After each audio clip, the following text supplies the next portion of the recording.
Hello and welcome to another stream of Alan Wake 2 to continue what I'm calling my extended edition playthrough for October Horror Month. There is no version of the game that is called the extended edition. I'm just calling this playthrough that because I was doing a pass through the game that I started from scratch, and at certain points when the game points out that DLC can be jumped into, I jumped into those DLC and did them. So that has all been done, and I'm now into the New Game Plus mode, which actually gives you extra story stuff, changes some cutscenes, also gives you the actual ending of the game as well. So I'm in that part of the playthrough at the moment, and this time around, in terms of like the New Game Plus portion of this playthrough, I've actually decided to stick with Saga until the game automatically switches us to Alan, and then when we get to switch back to Saga, we do that, or if we automatically get switched to Saga, we play as her. In the end, the game sort of like jumps you between them automatically anyway as well. So we've gotten pretty far into Saga's side of the story, but not so much into Alan's. We're currently up to the part of Saga's story where she actually visits Odin and Tor in the nursing home.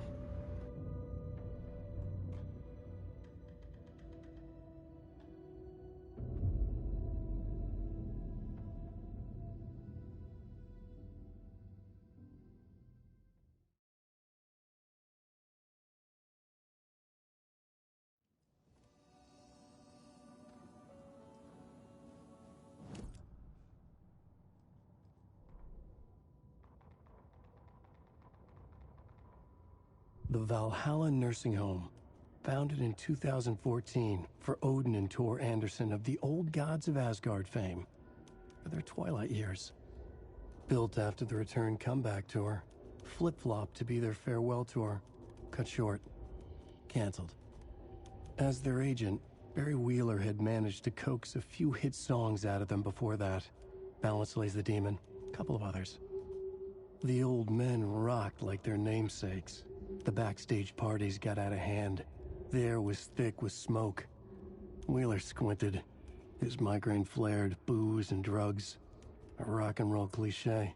They ran off after every gig. Wheeler had security track them down to the craziest after parties.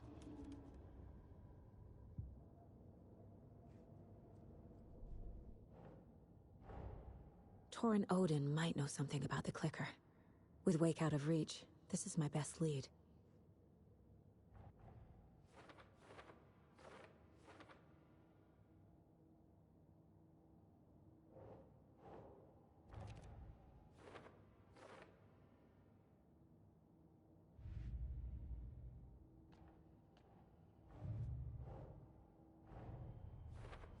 I need to get the clicker to Wake and close this damn case before my family gets dragged any further into it.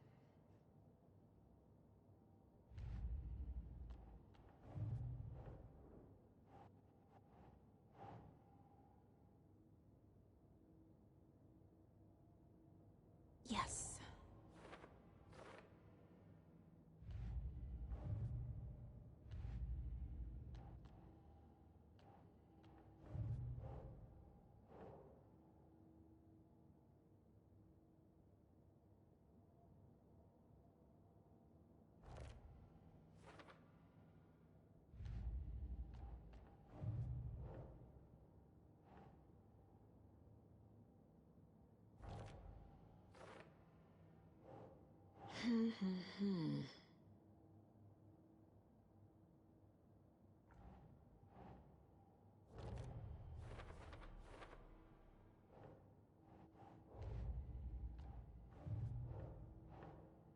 Keep trying.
Tor and Odin claim to be my family.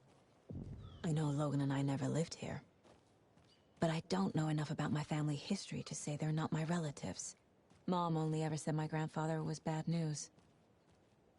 The less I knew about him, the better.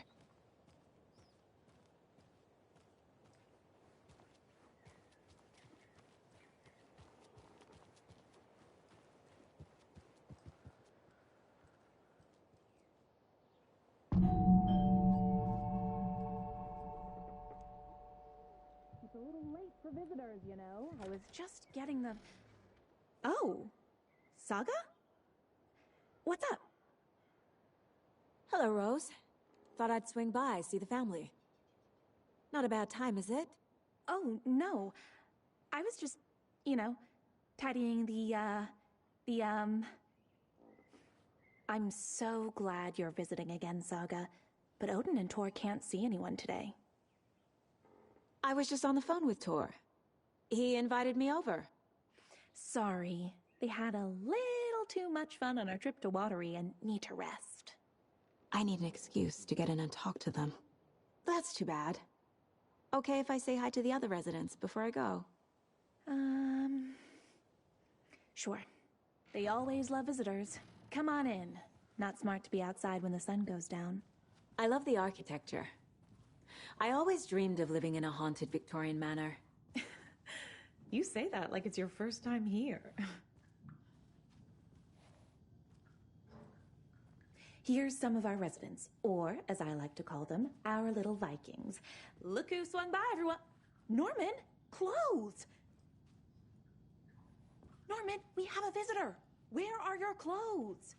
I'm headed back to the sauna with Ahti. Just another day in Valhalla. I should really get back to work, Saga. But feel free to spend some time with Mandy May and Norman here. It's good for them to have company. Tor and Odin are here somewhere. Need to find them. Do either of you know where I could find Tor and Odin? Odin is sleeping upstairs, but your grandpa's been acting crazy. He got electrocuted when he smashed the telephone. Don't make up stories. Tor went loopy and smacked himself in the head with that hammer he's always carrying around. Tor is hurt. Something's wrong with him. Was Tor hurt badly? He never let go of that hammer when he got electrocuted. It looked like a bolt of lightning hit him. Wham! Zap! Thank goodness Blum took the hammer away from him. It's not Tor's hammer, no matter what he keeps saying. Blum has his moments, even if he is a Russian. Mandy May, you can't say stuff like that. That's some fascinating network, Mandy May. What's your inspiration? I don't know. It is what it wants to be. Taking a break from making those little ornaments for Rose. Do you knit? I dabbled when I was pregnant. Socks, mittens, the usual stuff. Oh, how about knitting me some underwear? One more crude remark from you, Norman, and I'll put this needle in your ear.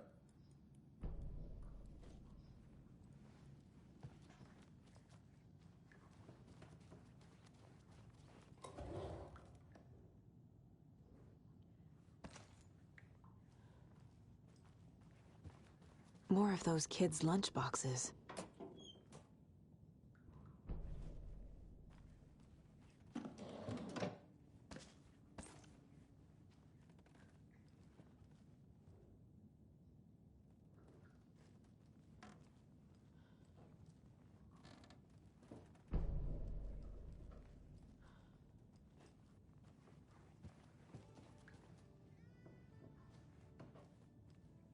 Hello, Jakob.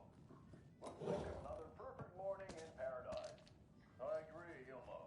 A perfect morning for me to drink this coffee I'm holding. Oh shit, this coffee is shit. Jakob, did you just drink a regular brand coffee? Oh, I did.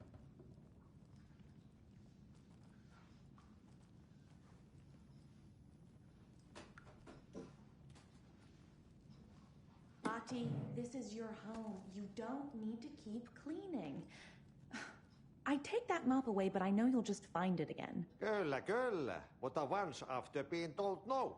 Why rest when you are poor to work? Eikö niin? And you know Mr. Blum doesn't like it when you take his work clothes. Why don't you go pick a song from the jukebox? Yes, box Holy Ray. Just thinking about it makes my dance foot waggle. Kyllä näin on.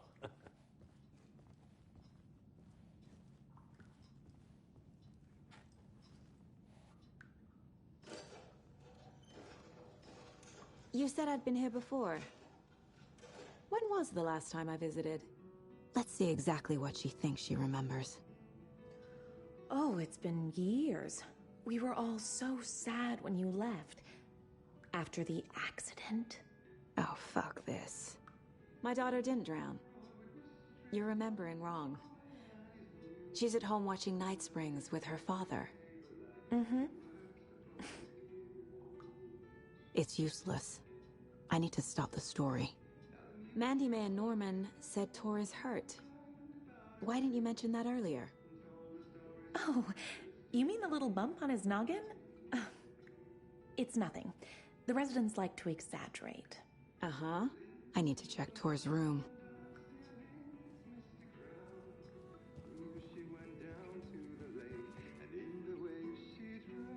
Hello there. Saga Anderson. Eipä siinä. Name won't make the man worse. Even a Swedish name. I'm Ahti. Anything good on that jukebox? We try to do good, but only Prime comes out. Music from my Swedish brothers, old gods of Asgard. My pals, the Perkele Vikings. Perkele. Were you in the band? Minäkö? No. Perkele saatana, en ollut. Not so much sweet that it fills the whole stomach. But we have shared a stage or two. Do you know where I could find the Andersons? Oh, you can never know where. Only a seaman can know that. But even the seaman can't know everything. Fair enough. Thanks anyway.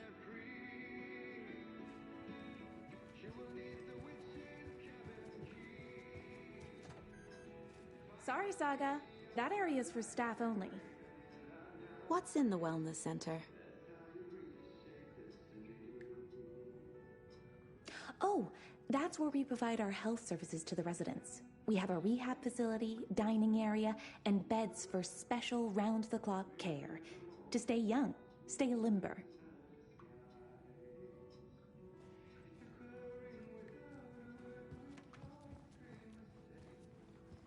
I thought Artie put on a wonderful performance this afternoon.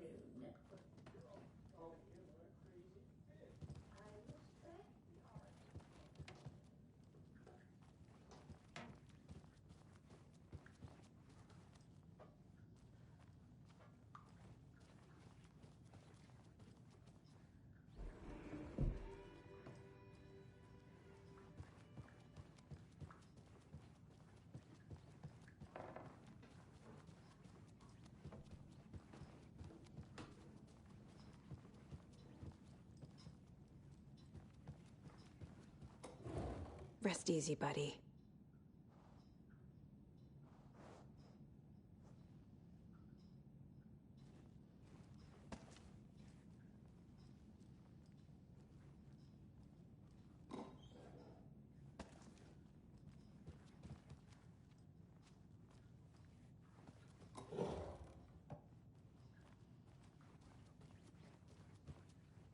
Valhalla nursing home is old. I shouldn't Very interrupt him. old. The government built a bunker here during World War II to watch the ocean for Axis navies and who knows what else. Ever since they sealed the bunker, it's been a hot spot for teens. The Ocean View Motel and Spa, they call it. Ironically, I believe. They go there to enjoy their beer and their vapes and electronic cigarettes. Ridiculous. The future is...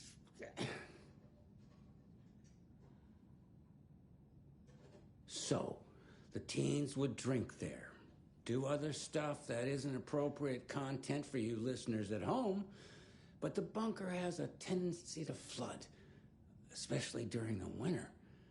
In the 90s, a group of teens went down there one Saturday night and got a little drunker than usual. The teens noticed one girl, Nora Hesberg, was missing. They figured she just went home. When Nora's folks didn't find her in her bed the next morning, they called the police. The authorities, they searched the bunker and found poor Nora floating in one of the flooded passages. She had a real talent for music. Folks say they still hear her singing in the nursing home. Nowadays, teens think the bunker is haunted. That doesn't stop them from going there. The police have tried to lock it up, but you know young people, they're persistent. Now, as for myself, an impartial journalist, I have lived here at the Valhalla Nursing Home for 5 years, and in that time I have never heard Nora's singing. Just the humming of a certain neighbor of mine who has an inexplicable love for Finnish tango.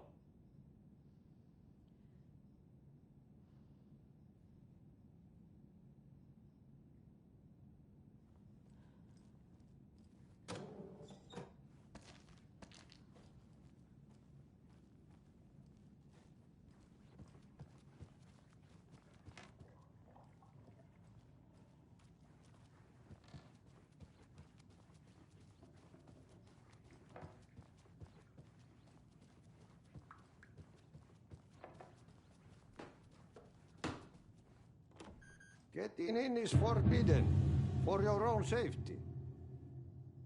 Time is long for those who wait. But in the end, stand the thanks. Sheesh, didn't see you there.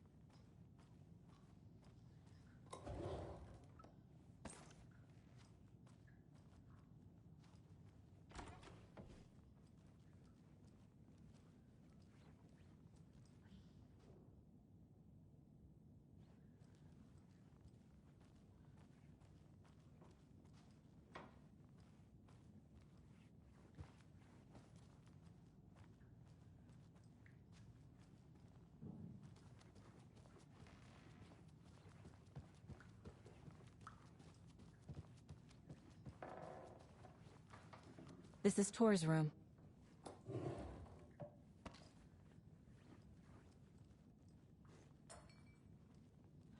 More moonshine. Was this a drunken rampage? This place is a mess. And Tor's not here. I need to keep looking.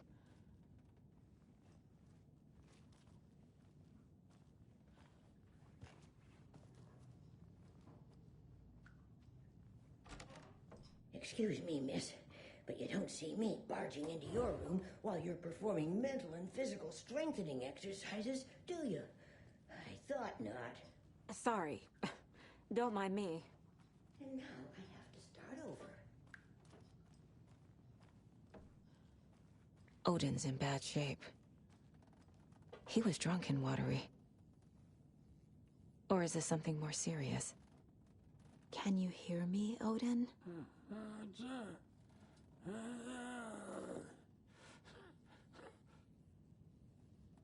Odin Abbison? Can you hear me? I need to ask you a couple of questions. Odin?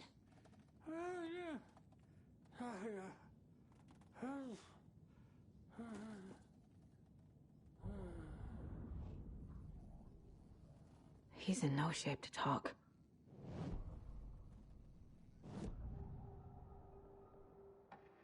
Odin's in rough shape.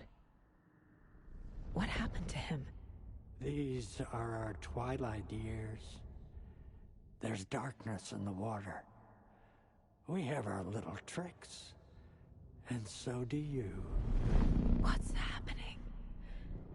It's never felt this way before. You're all grown up, Saga, dearest. And you're back just in time. The forces of darkness are eating away at us. We're too old and weak. You have the power in you, like all Andersons. What was that? He wasn't a projection. Odin was really here. We were connected. Are they really my family? Is that why this is happening? I've never connected to someone like this in my mind place before. How is this happening? I was glad to answer your call. Vikings are born travelers. You are a seer. You can see the truth. But your grandpa will want to tell you more himself. Wouldn't want to steal his thunder. Tor is in danger. You can save him. Is my mind place more than just a mental technique? Sometimes my mind place even baffles me. Is this the reason? Is there something more than intuition behind it? One thing at a time. Tor is in trouble. Once I help him, he can maybe tell me more. I found a photograph of you with the cultists. How are you involved? We're too old for this brand of crazy, but we'll drink with anyone who's offering. The cult's been on our asses to join for years, but we already have our band, and those damn fools don't know what they're dealing with. No wonder they want a pair of legends. Tor and Odin are not part of the cult. The cult thinks there's something special about Tor and Odin. I'm starting to see it too. You said Tor is in danger. What's going on? Darkness is drawn to the spark. Tor only thinks with his hammer, never his head. The Prince of fucking Darkness is making a comeback. Tor's marked by darkness. I can feel it. Is he in his room? It wants to take him, and then take me. Beware of Cynthia Weaver. Bad things happen in the wellness center. Don't let her drag him under, Saga. Does Prince of Darkness refer to Scratch? Is Tor becoming taken? I need to find him before it's too late. Stop this before more people get hurt. I found Wake's clicker. What can you tell me about it? Cut off from Tom's lamp. It washed to the shore. Good work getting the light switch. The light switch is like an amp. You can play rock and roll without it, but you won't blow anyone away. Art, like Tom's writing, can change the world. But the light switch will crank that change to 11. The clicker has the power to change the story. To save Logan. This confirms what Wake said. I can't let Scratch get his hands on the clicker. By Tom's writing, Odin must mean Wake.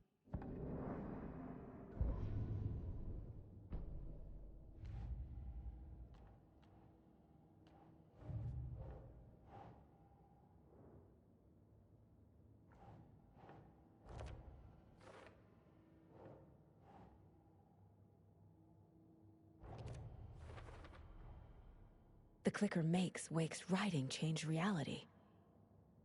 Can I trust him with that much power? Not sure I have a choice.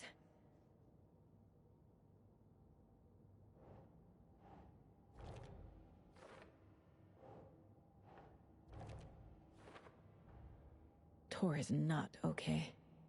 Something is definitely going on here.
Saga stood still, emptying her mind, focusing, breathing in, breathing out. She aimed the rifle, ready for the kill shot.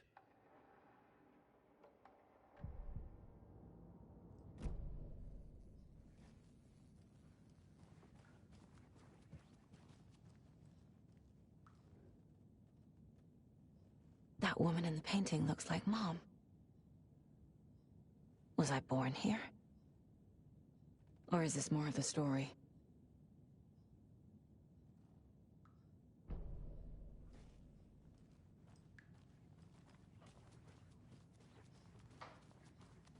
Too many hands.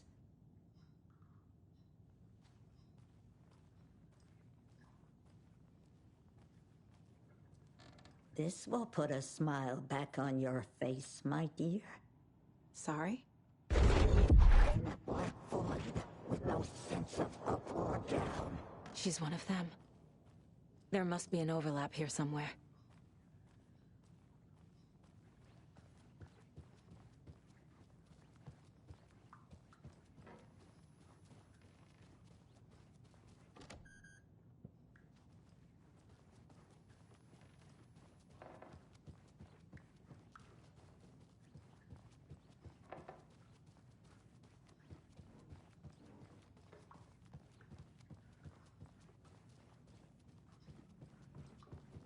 Tor's in the wellness center, isn't he? No, he's... Well, yes, but you really shouldn't go in there right now. I'm gonna need you to unlock the door. This is FBI business. It's just... There's some things that,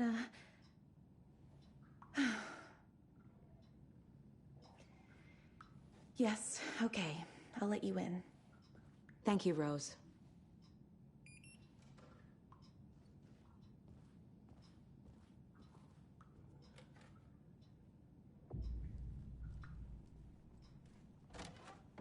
Watch out for puddles. You can hurt yourself in the dark. Right. Thanks. That lady is a walking red flag.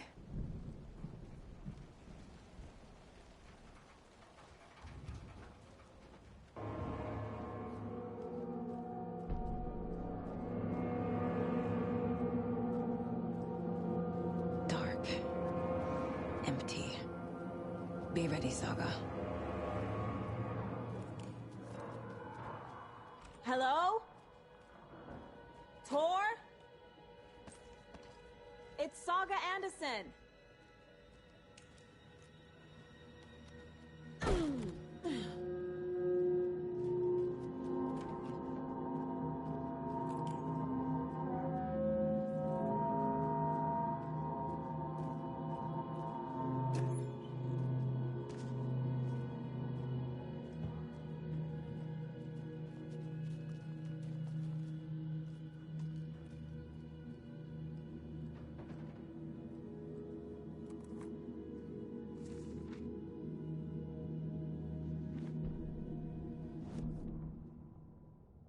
Tor Anderson had lightning in his veins.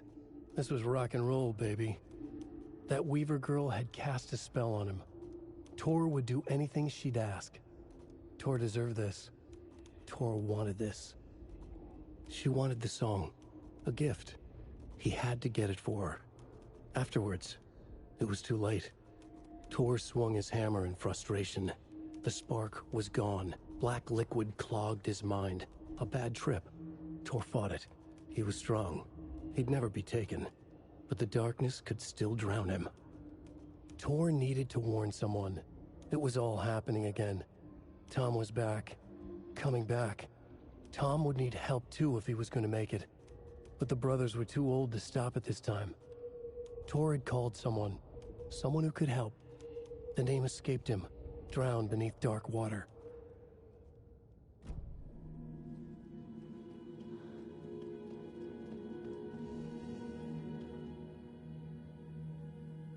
He's hurt pretty bad, but he tore off his bandages. Why? Tor was here.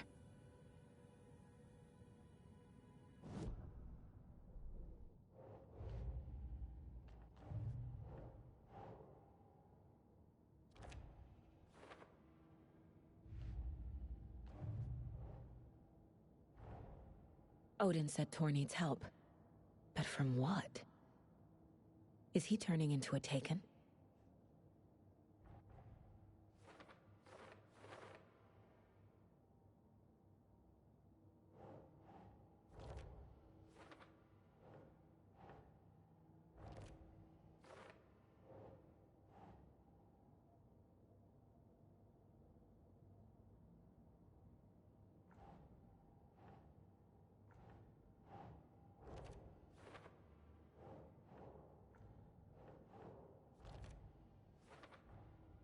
Tor is being targeted.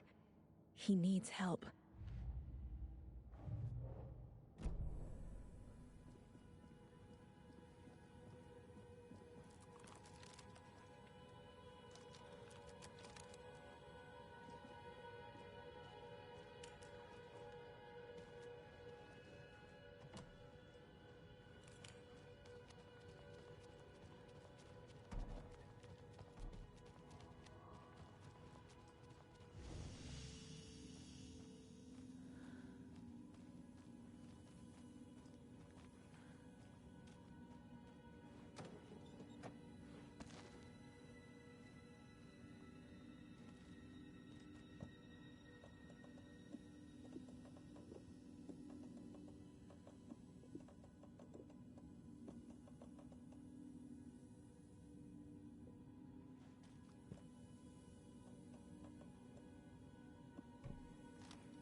Tor, wait!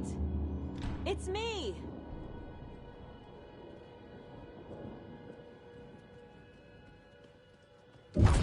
Oh, come on.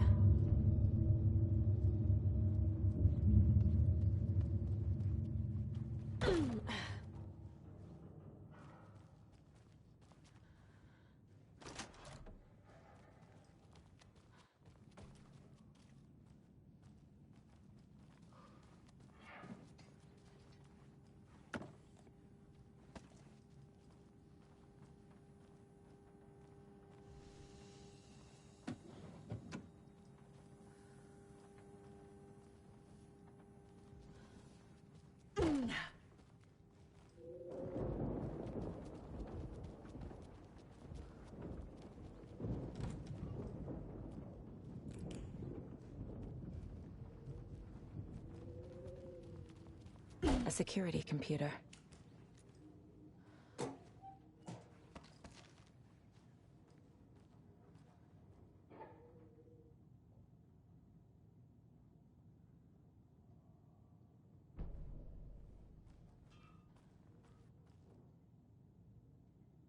Day, then month.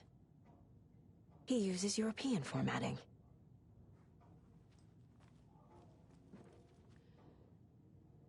The Koskela brothers aren't just in the cult. They're its damn leaders.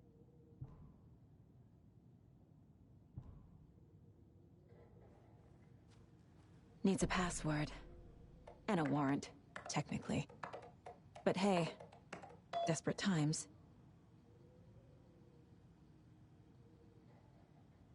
And the doors are open. There's Tor. And he's out of his mind. Need to get to him.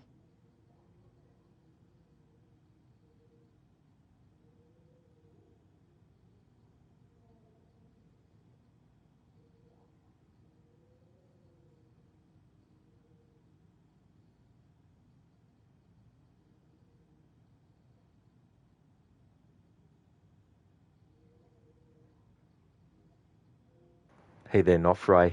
How's things?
Nofry, things are good, thanks. You just finished Yotai. Very nice, Nofry, that's good. And GG's on finishing the game as well. That's awesome. What did you think of it?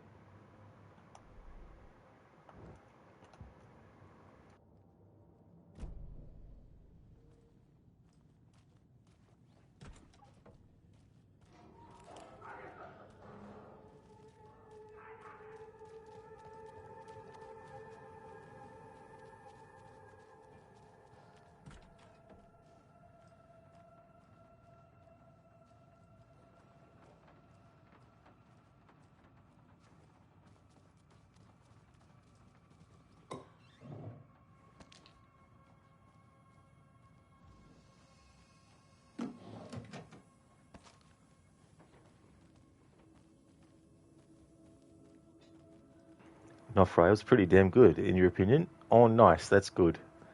Can be tricky with a follow-up to a game that in its own right was really good.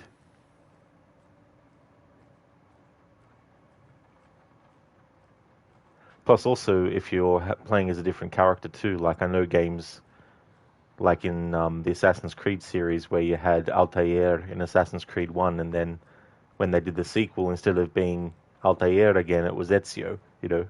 It was a pretty big gamble to do that because some people might have really, really gotten attached to Altair and wanted to see him in a sequel. And I mean, I wouldn't be surprised if there are fans to this day that wish they got a Altair sequel. I mean, we kind of did in a little bit of a way, not a full sequel though.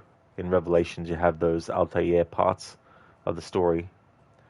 They aren't just throwaway either. They're really intrinsic to the whole story of Revelations and also ties back to Ezio.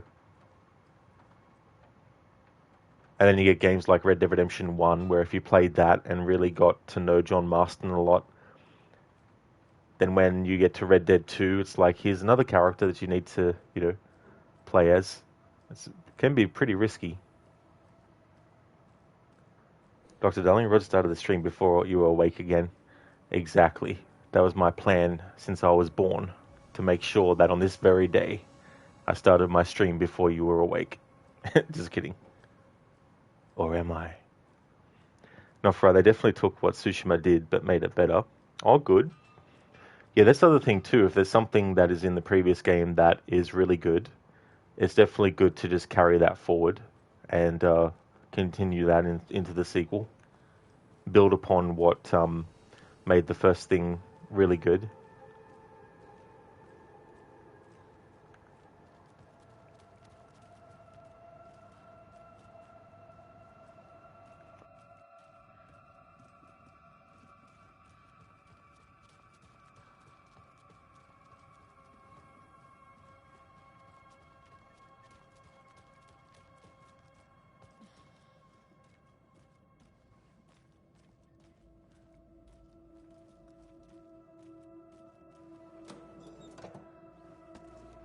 Not right, although some might say the story isn't as strong as Tsushima's, but you still quite enjoyed it for what it was. Oh, that's good. Yeah, that can be really tricky as well. Coming up with, you know, what is the story? And if it's kind of like a genre of storytelling too,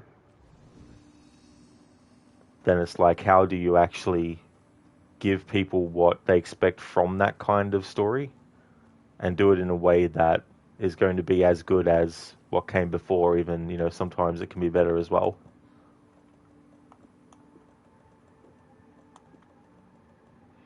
It might seem easy, just do again what you did before, but there's more to just the basic one element on its own that needs to be done again. There's also other aspects that need to also match it. That's why you get a lot of stuff that tries to be like other things but doesn't really succeed, because they think all you need to do is just copy the elements that worked and automatically yours will work too. But it doesn't work like that. Unless you understand the reasons why the elements worked well.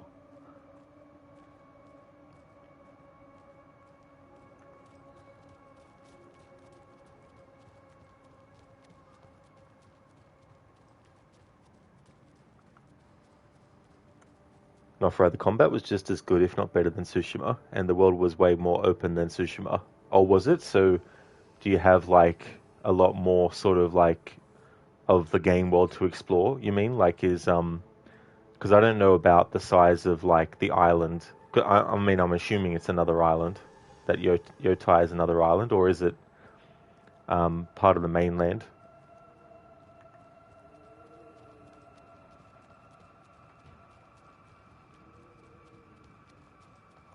This door needs a knob.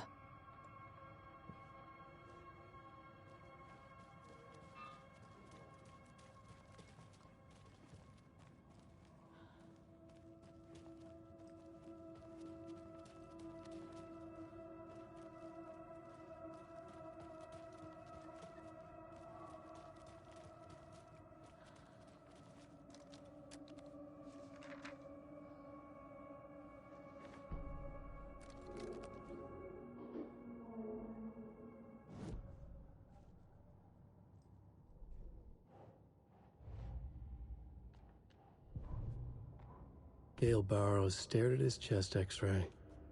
It was in his left lung. It felt like a black hole, an opening to darkness. He felt like he was drowning. He coughed and coughed and coughed.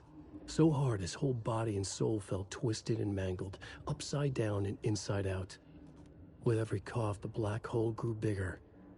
It felt good. It tore him up, but it felt good. Gale was dying. The black hole was sucking everything good out of him. He imagined looking through it, into the darkness. The black hole grinned. Gale couldn't escape its gravity. He worshipped it. Gale sacrificed to it.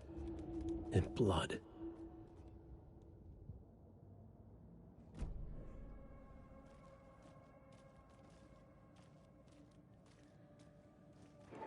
Not Fry, felt like there was a lot more to do / explore than there was in Tsushima. Oh, I see. Yeah, so it's more about what there is to do, not necessarily whether the game world is larger or something. When you first started playing, you were 30 hours in and still only defeated the beginning of the game boss. Oh yeah, I had a similar experience with the first Watch Dogs. I got so absorbed in the mechanics of the game, and I really got into the side content, that by the time I had to actually start doing more of the story, it was because I realized that I had to do more story to gain access to more abilities. So I had all these like skill points to use, but I couldn't use them. And so of course it meant that when I was doing the rest of the story then, I didn't struggle. I had all the abilities that I could ask for that just make things so much smoother. So it can be really satisfying when you play a game that way.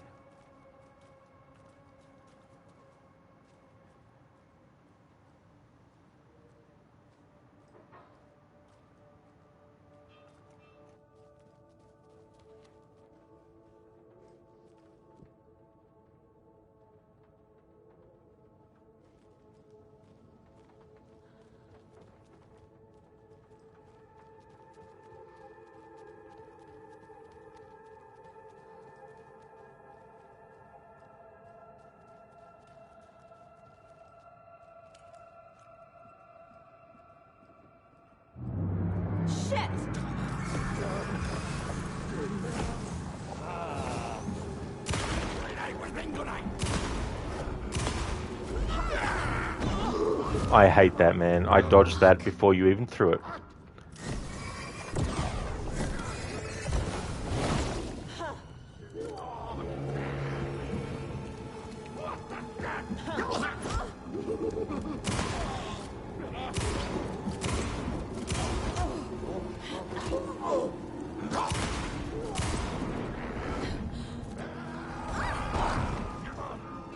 Whatever, game.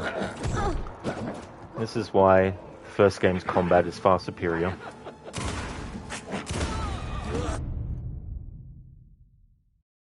A 2010 game beats a 2023 game at combat.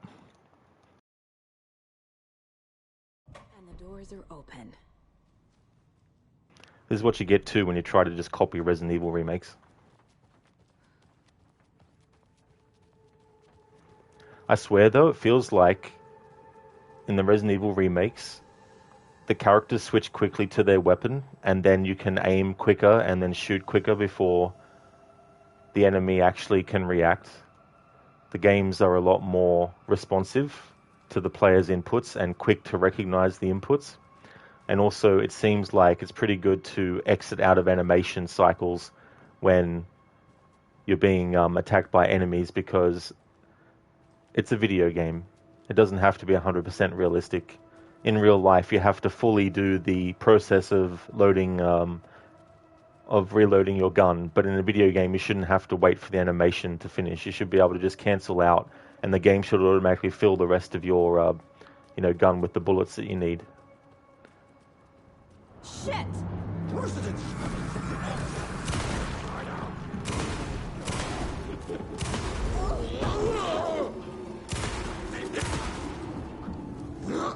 And one of the big reasons why, though, is they want you to use and they want you to unlock skills for your weapons and upgrades, because you can't do a video game anymore without having upgrades.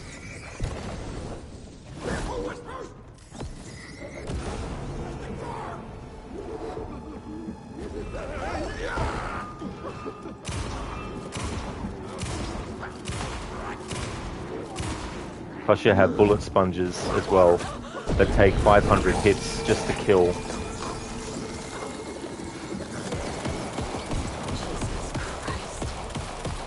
Fucking dead yet or what? Need to catch up with Tor.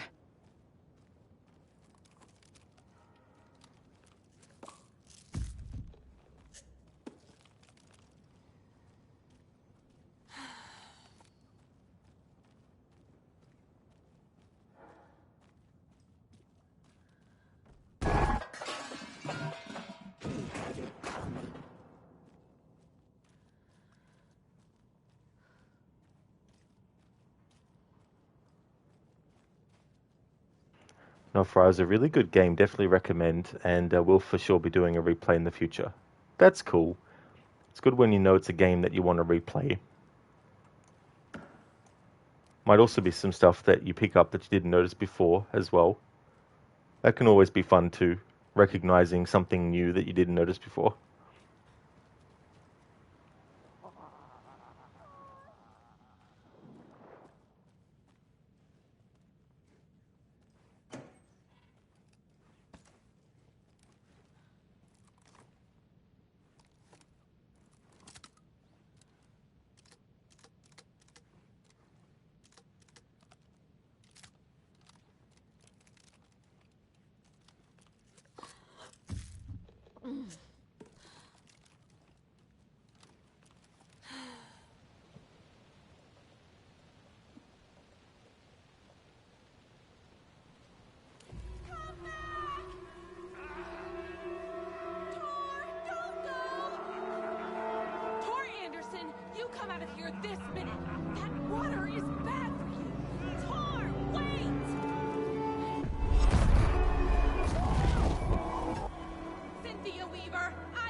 Hey there, Keone. How's things?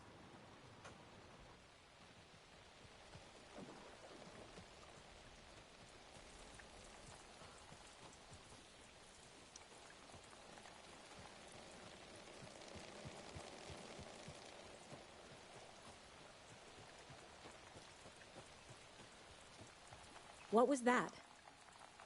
Where did Tor go? What on earth do you mean, Saga? Tor is resting in the wellness center. Remember? What? We both saw him go into the pond. Okay.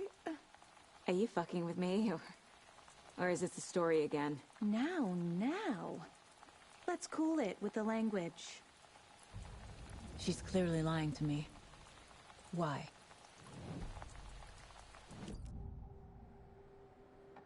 Rose watched Tor go into the pond. Why is she lying to me? The secret mission for Alan's #1 fan. The hero will say Wake has returned. We're all characters in his story. Gee whiz. I'm not his fucking character. But I can use that phrase to make Rose stop lying to me. Wake has returned. Keone, how good? How's the wake? That's great, Keone. Glad to hear that things are good. Well, the wake is going not too badly, although just frustration with combat and all that kind of stuff. Enemies taking 500 shots to kill, that kind of stuff. Cynthia took Tor. What happened to her? When the darkness touches your head, your bookshelf gets shuffled. I put her lamp in the shoebox.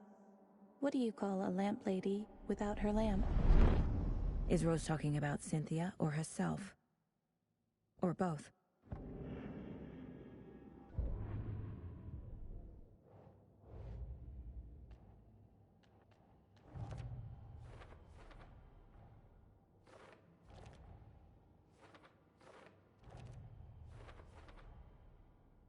Figured all this out already. So this goes here, and that goes there.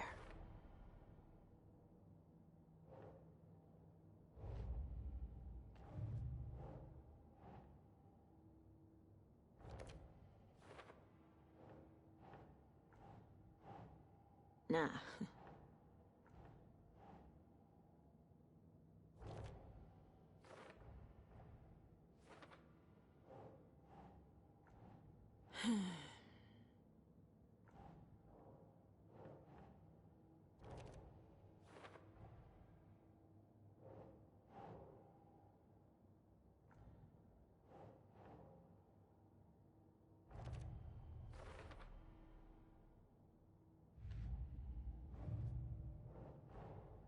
Tor disappeared into the pond. It's another overlap. Has to be. How do I get inside?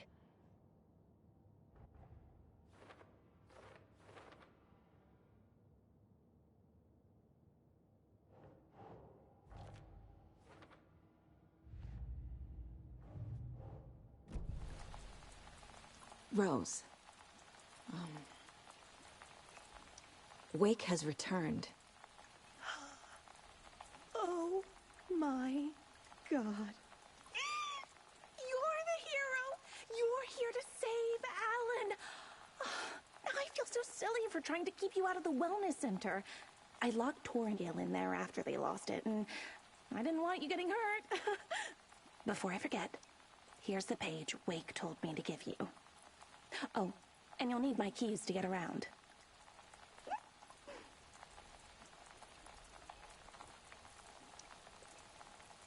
Saga jabbed the selector on the jukebox, the missing record in its place. Saga couldn't have found it without Odin's help. A light bloomed in through the garden window. The horror story beat me to Tor. I have to rescue him. The key to this overlap is an old Gods of Asgard record. Odin will know more. Wake is in custody. How have you been in contact with him? He leaves me messages in funny places, like the newspaper, books.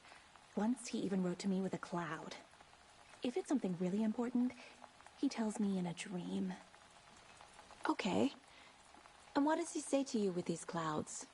Ways I can help him, how I can stay safe, good dinner recipes, ways to kill Taken, lots of stuff.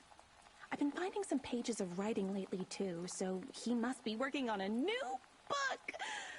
Exciting. Wake tells you how to kill Taken? Oh, sure. You're the hero, so you must know all about it. All you need is a strong light, and then your conventional methods of extreme violence. Simple stuff. The tough part is hiding the bodies. I honestly don't know how to react to this. Just doing my part, sister. What happened to Tor just now? Cynthia took him. Ugh, I knew someone was messing with Tor's head. There's something wrong with the water here. Pipes acting up, black stuff coming out. Cynthia's probably behind that, too. Does Cynthia have any connection to the Cult of the Tree? Oh no, she's way too frail for that. But she used to be this town's best defense against the forces of darkness. Well, after Alan. But I guess it finally got her. You need to get the residents out of here. It's not safe. Oh, this kind of stuff rolls right off their backs. They've lived very rich lives. Very resilient. But I already told everyone to wait at the designated muster point on the front porch. We run drills every few months. I'm so proud of them. I'm impressed by how prepared you are. We're pretty used to this kind of thing.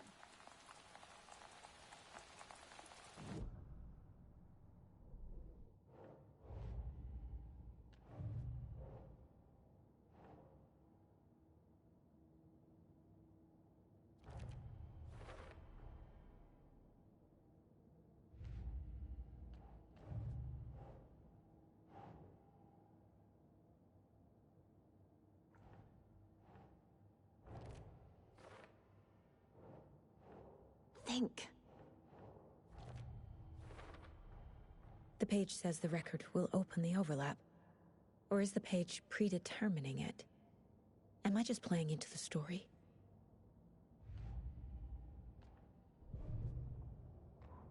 Saga jabbed the selector on the jukebox. The missing record in its place. Saga couldn't have found it without Odin's help. Standing there, Saga felt exposed, expecting the shadows to come alive. The needle crackled on the vinyl. The song swelled. Odin had said it was written for her and her mother. Her grandfather's apology. The lamentation of an old man. His heart was broken, sinking into darkness. Odin had said that the song would be a way to know Tor, a way to find him. A light bloomed in through the garden window. That's where Tor had vanished into the pond. Saga knew what she had to do.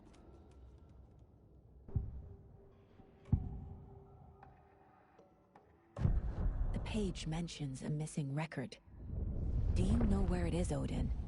Driven by passion, raging like a storm. Your grandfather made the song to apologize. To your mother, Freya, and to you. Tor's like a storm. Your mother did the right thing, leaving with you, even if it broke your grandfather's heart. And mine. Listen to the song, Saga. It's all there. Tor only had one record made. He keeps it in the museum. Odin knows my mom's name. He's saying my mom took me away when I was still a baby. Plausible. Stay on task. The record is in the museum.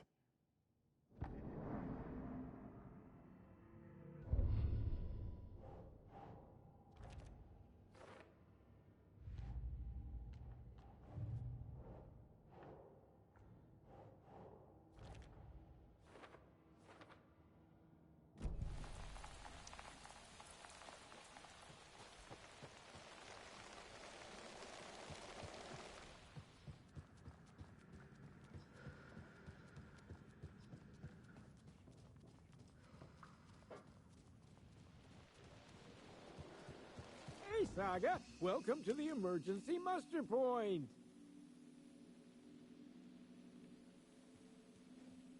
Is there anyone who didn't show up?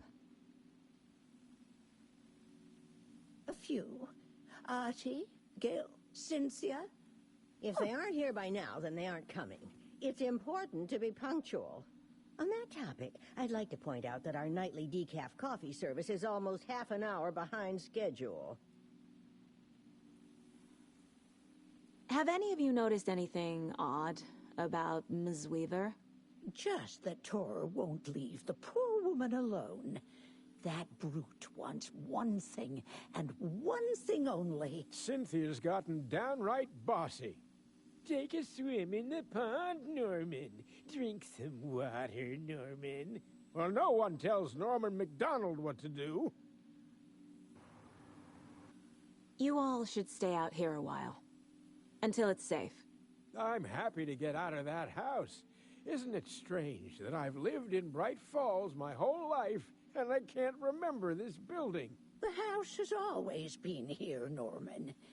Remember when that poor Nora girl drowned in the bunker? Those Andersons got it so cheap because it's haunted. You get what you pay for. Mandy May, are you all right? You're bleeding. Oh, how did that happen? Oh, no, Mandy May. Oh, no! Oh, don't be a crybaby, Norman. It's nothing. I just poked my finger knitting this monster of a blanket. Hello there. Are you Pat Maine from the radio? That's me. And you're the federal agent everyone's been talking about. Would you have time for an interview at some point? Oh, sorry. I'm kind of in a hurry right now. Love your show, though. Very informative. Thank you. Never compromise on quality. That's my motto. We'd be happy to have you on the show anytime, me and my listeners.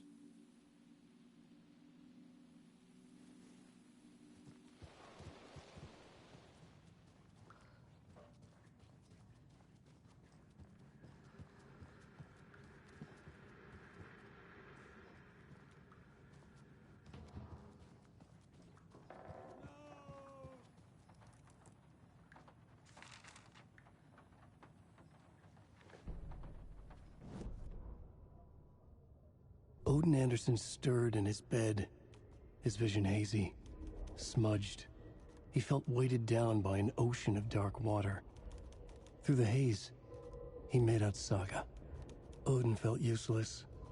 He wished he could tell Saga how his silly faces made her smile when she was young. Too young to remember. Odin used to joke that Tor was her grandfather, but he was the Allfather. He smiled at the memory. Odin was the kinder of the Anderson brothers. Tor lacked patience, more volatile. The brothers fought a lot, but they were inseparable. Now Tor was missing, dragged into darkness. Odin could feel it. Time was running out for both of them.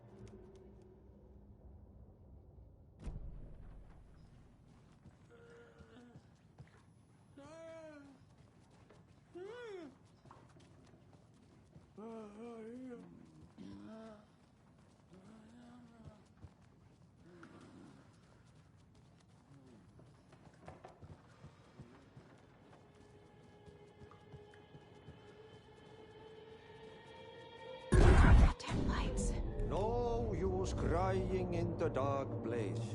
What has been has gone. But trouble doesn't look like this. You can go to the basement and check the generator. But look out. You can never know in which tree the devil sits. The basement. Thanks.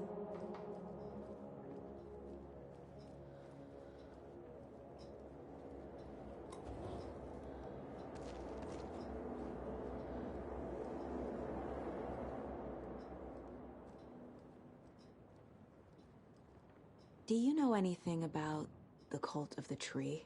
Yes, yes. He who reaches for a spruce tree will stumble into a juniper. Bloom was one of them. He has kicked empty. I wouldn't want to be in his shoes. But I like his shoes. How did you know Blum was part of the cult? Oh, Fox never runs out of tricks. He's a crazy man, and he will show his ways. Bloom like to talk.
Wheeler used to be the agent of a manic-depressive celebrity writer, Alan Wake. Wake had various addictions on his back, an on-off death wish. Wheeler had seen a thing or two. Wheeler paid a lot of money for a good shrink. Got himself convinced that all the nightmares he'd seen leading up to Wake drowning himself were just his imagination. PTSD. Now we had pills to keep the shadows from his sleep. But the Andersons were something else. The nightmares were starting to creep in again. Or maybe it was the drugs in the air. Wheeler hoped it was the drugs. The Andersons were so old. Vampires. After every gig and the party that followed, took them weeks to bounce back. And they never did completely. Each time Wheeler expected them to croak.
Thomas Zane looked just like Wake.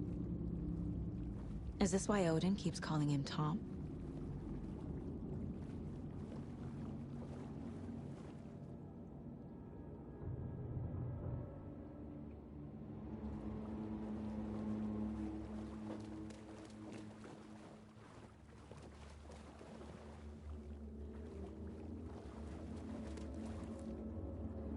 Cynthia Weaver had always kept her lantern close.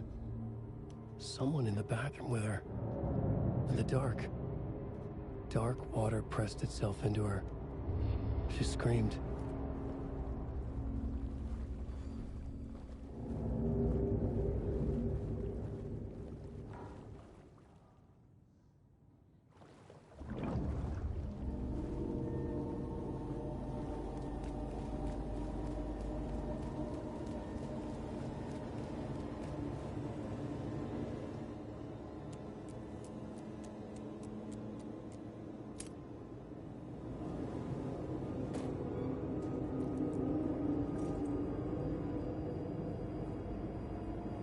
A fuse. Could come in handy.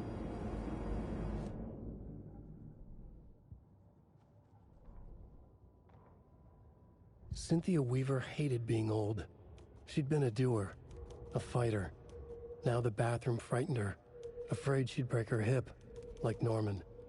Cynthia had always kept her lantern close, to hold the darkness at bay. "Oh dear, my lantern. I think I've lost it," Cynthia said. "This will put a smile back on your face, my dear," a voice said. A man's voice. Someone in the bathroom with her.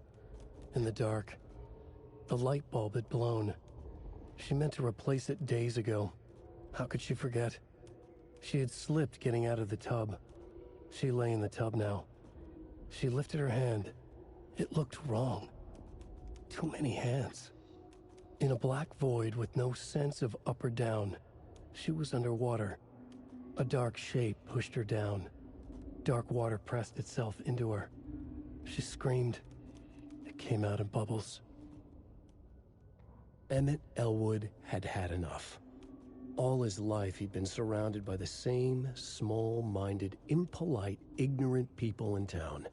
Their endless gossip, their nose-picking, chewing food with their mouths open, not washing their hands after visiting the restroom. Touching things. Touching everything. The world was going to hell.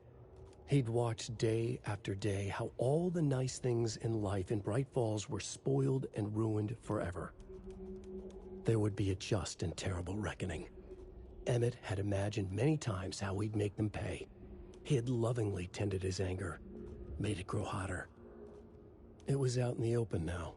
Ugly and slobbering, they reached at him with their unwashed hands. He'd beat them down, beat them until they no longer moved. And then he'd wash his hands with a strong antibacterial disinfectant.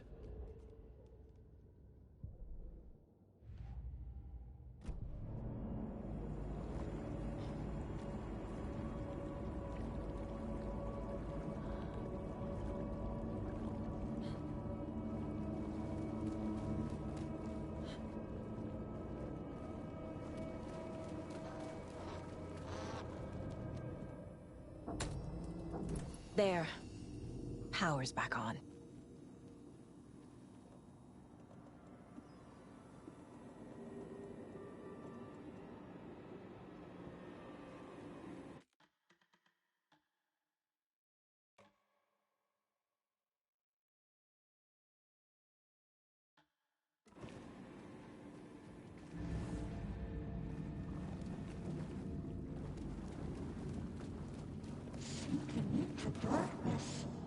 Shit. Careful, Saga.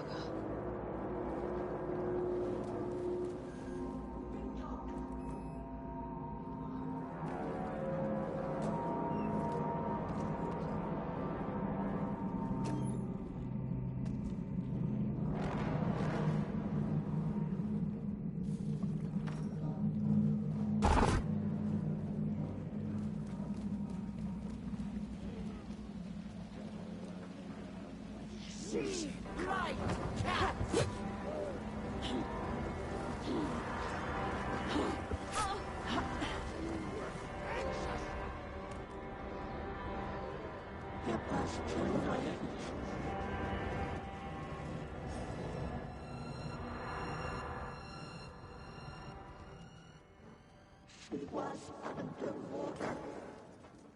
The nightmares were starting to creep in.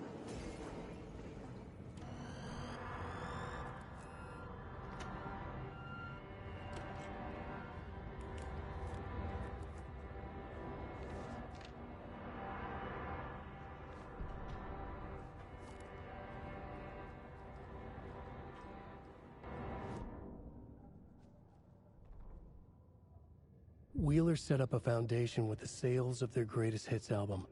He used the cash to build a nursing facility. The old men deserved it. An old manor in Bright Falls. Wheeler hired a contractor to have it refitted as an old folks' care home. At this point, Wheeler felt good about himself. He had a heart of gold. No need to feel guilty. Wheeler left the work to the contractor and returned to New York City. He had done his part. It was time to turn over a new leaf. The contractors figured out Wheeler was gone for good. They took the money and ran. When the fall rains came, the leaks started appearing.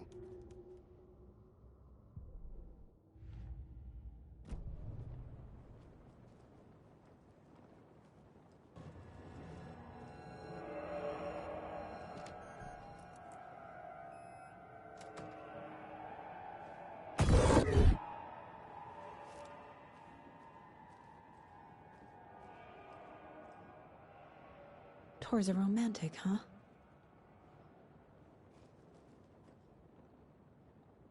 A lantern. Was Cynthia using it for protection? Did she know about the dark presence? A power station. Everyone needs a hobby, I guess. I'm guessing the woman in this photograph was not Cynthia's favorite. I feel like I'm missing some context here.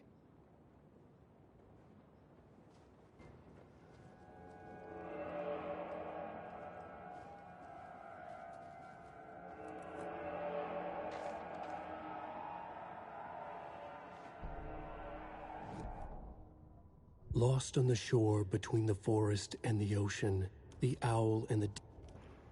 Alright, I'll play Dark Poem 1 again, and then 2 back to back. The writer of the first word, not the writer of the last. With the terror of the light and the shadow cast. The third eye now open to project the night. This is the moment to write. This is the ritual to lead you on. Your friends will meet him when you are gone. Lost on the shore between the forest and the ocean, the owl and the deer reflected in motion. In his room he will hurt her, in hers he is caught. His story ends, her story does not. This is the ritual to lead you on. Your friends will meet him when you are gone. Okay, so these two don't appear unless you do New Game Plus mode. Hey there, Afro, welcome. I haven't actually seen Twin Peaks, no. I don't know all the references that Alan Wake and Alan Wake 2 has from that show, but I know some of them. Yeah, I have never actually watched any of that, though.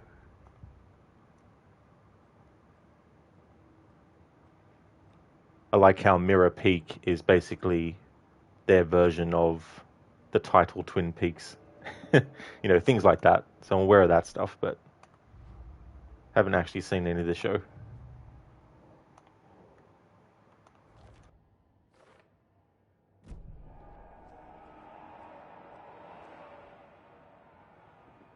The Dark Presence uses people's memories, their fears to corrupt them. A dam? Was Cynthia into civil engineering?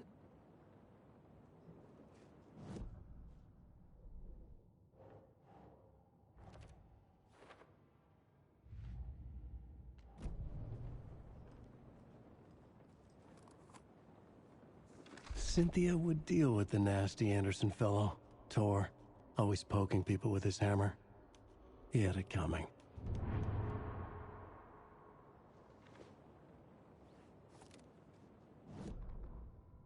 Cynthia Weaver smiled. Lost without her lantern? Nonsense. Cynthia felt as giddy as a young girl in love. Cynthia had loved Thomas Zane. Tom only had eyes for Barbara. Barbara was bad news. Tom had seen it in the end. Cynthia had been there to comfort him. And when he left, Cynthia waited. Years of waiting. Now Tom had come back to her. They'd be together now. See the world. She'd always dreamed of seeing New York. They were there now in a fancy hotel. She drew a bath. She would become like Barbara. No, better. She sank into dark water.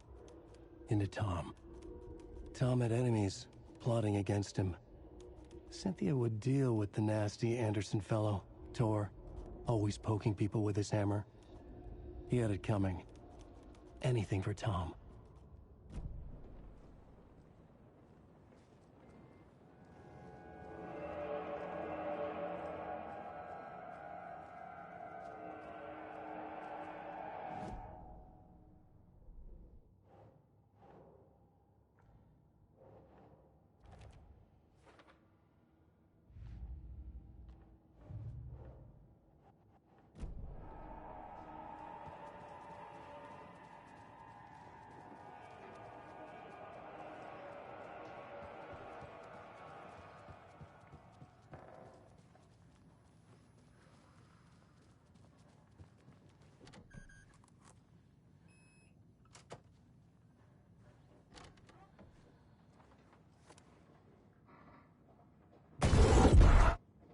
Anger's remorse.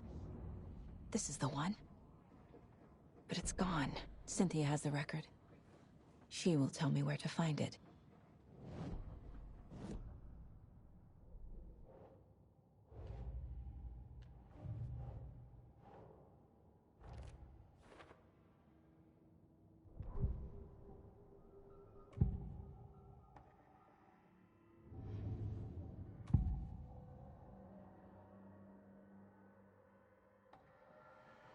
Cynthia was close to someone named Thomas Zane. Who is he? Tom was back. Tom had enemies. In a fancy hotel. Just his imagination. The nightmare started to creep in. Cynthia Weaver smiled. An old flame. Maybe Tom was taken. Cynthia targeted Tor specifically. Why him? Deal with the nasty Anderson fellow. His heart was broken. Cancelled. Leaks started appearing. It was too late. Shut her out of her own case. The Dark Presence is using Cynthia to keep me from talking to Tor. Where is Angus Remorse now? Dee is a young girl in love. A rock and roll cliche. The shadows to come alive. A gift. An on-off death wish. She has the record. I can get it out of her. Angus Remorse. Where is it, Cynthia? Drowned beneath dark water. Too many hands. The bathroom frightened her. Cut short. She screamed. An old folks' care home.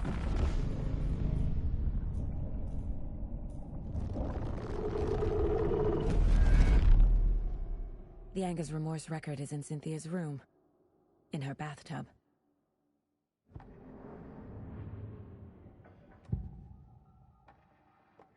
Angus Remorse is missing. Who took it? Our shame becomes the pale horse. Oh, Tor. Bro. Tor's love for you is in that song. That's why Cynthia wants it, to ruin him. She made Tor lust after her. We fought one scratching hag years ago. Now he's fallen for another, and we might lose him for good. One less Anderson. That isn't going to happen. Cynthia has Tor in the overlap. Angus Remorse is the key to get there. I need to make Cynthia reveal its location.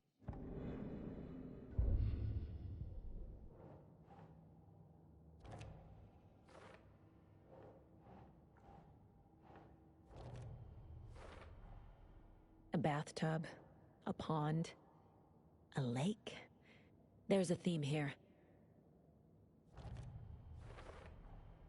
Tor's not becoming a Taken, but Cynthia is definitely corrupting him. Trying to keep him away from me?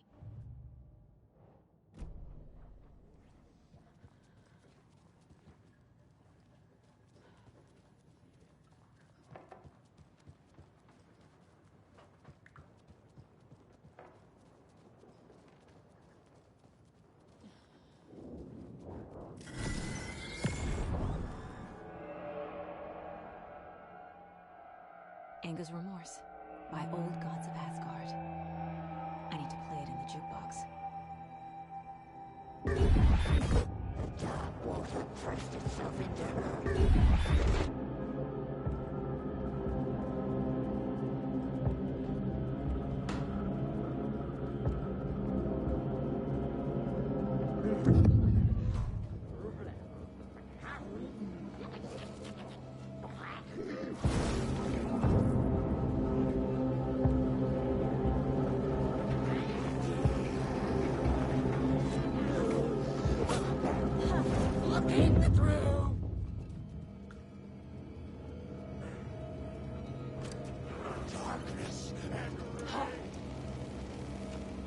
The song will show me the way.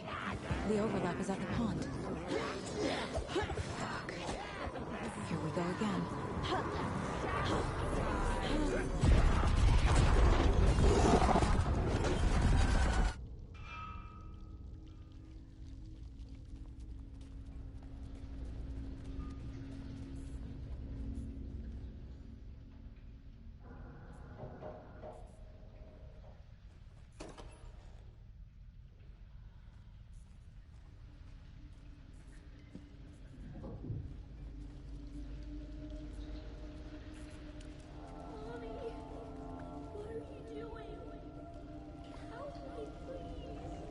This isn't real!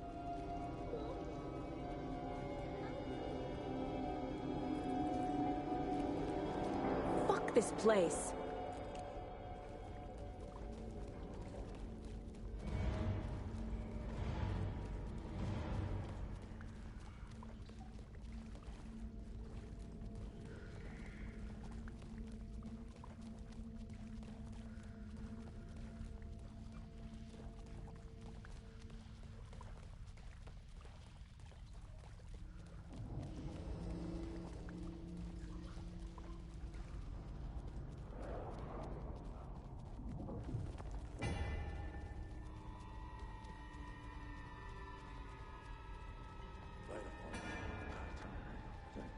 fucking...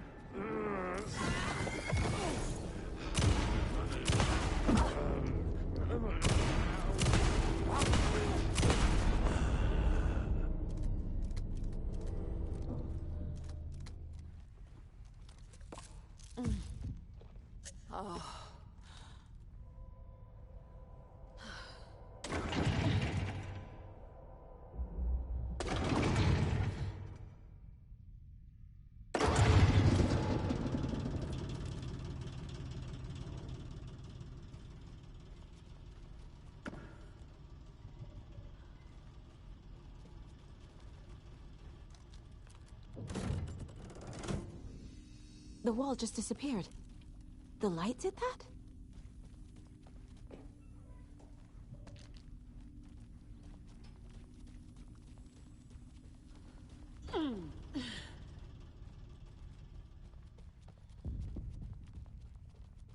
Closer. Destroy the only way.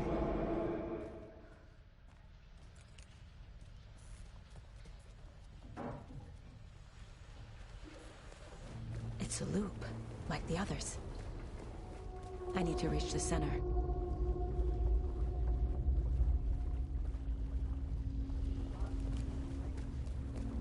Cynthia. She's here.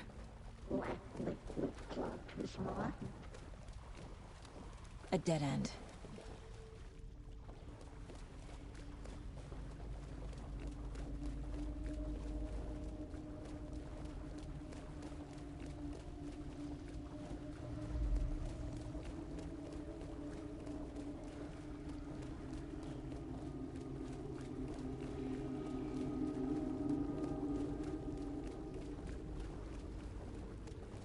Oh, back here again.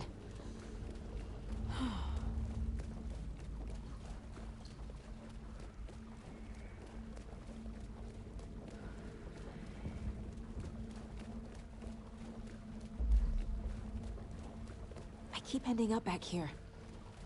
Why?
Locked.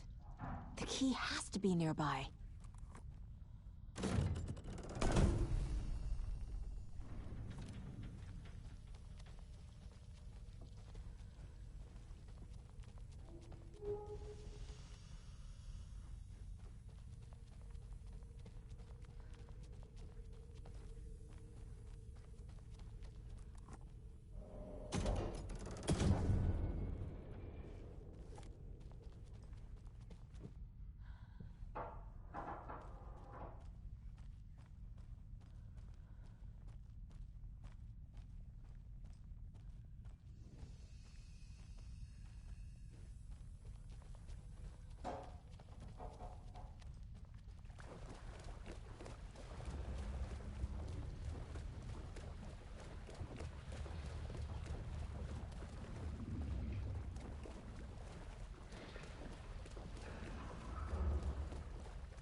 See, how many hits do you want with all the different guns before you count it as dead?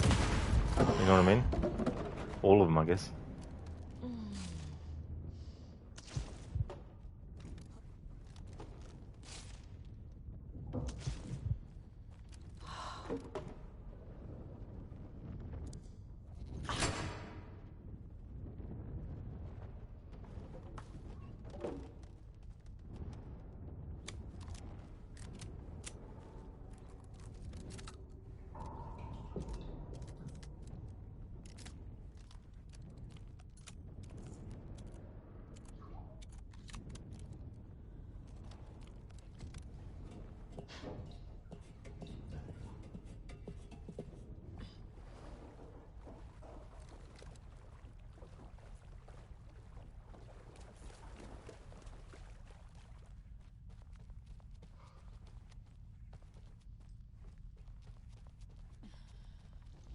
Writing a story.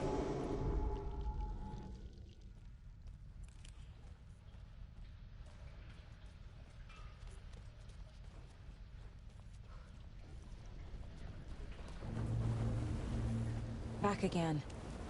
Gotta go deeper. This will put a smile back on your face, my dear.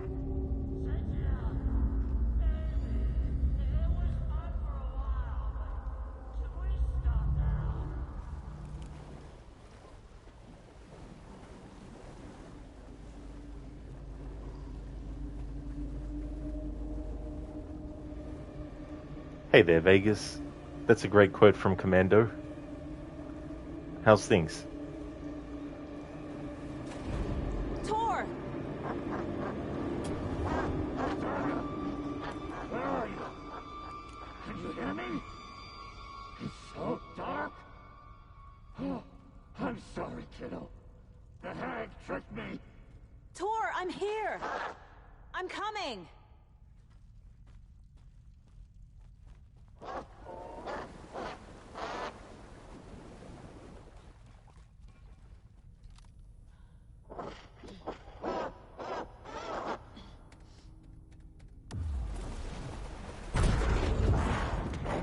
Dark water.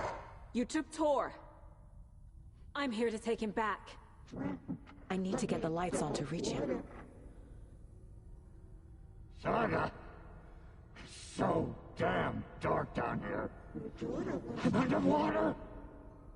She's trapped me at the bottom. I don't think I'm gonna make it. No sense of up or down. I deserve this. Just leave me here. This will put a smile back on your face, my dear.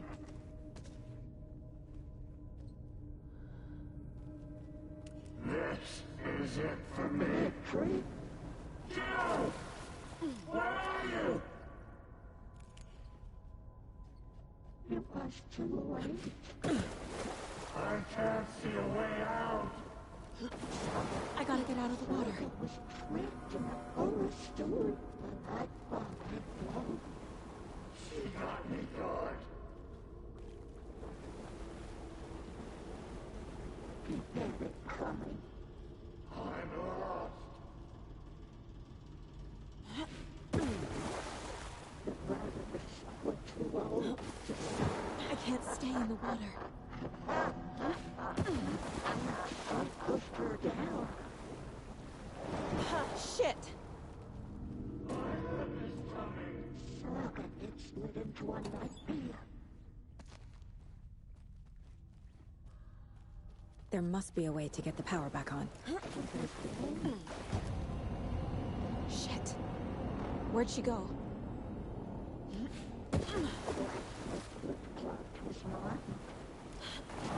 She's coming.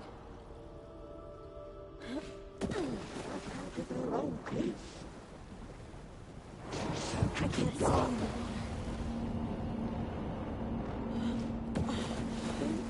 Dark water.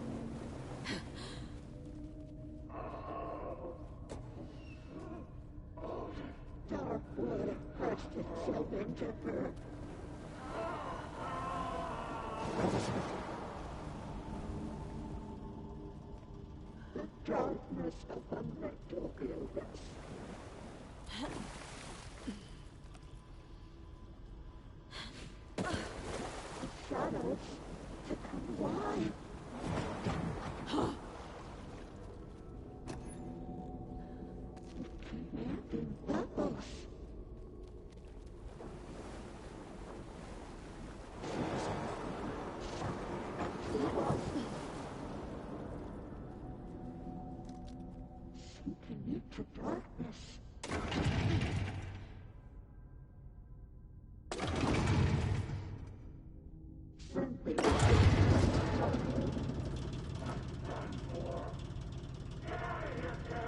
I'm not leaving you here, Tor. Hold on!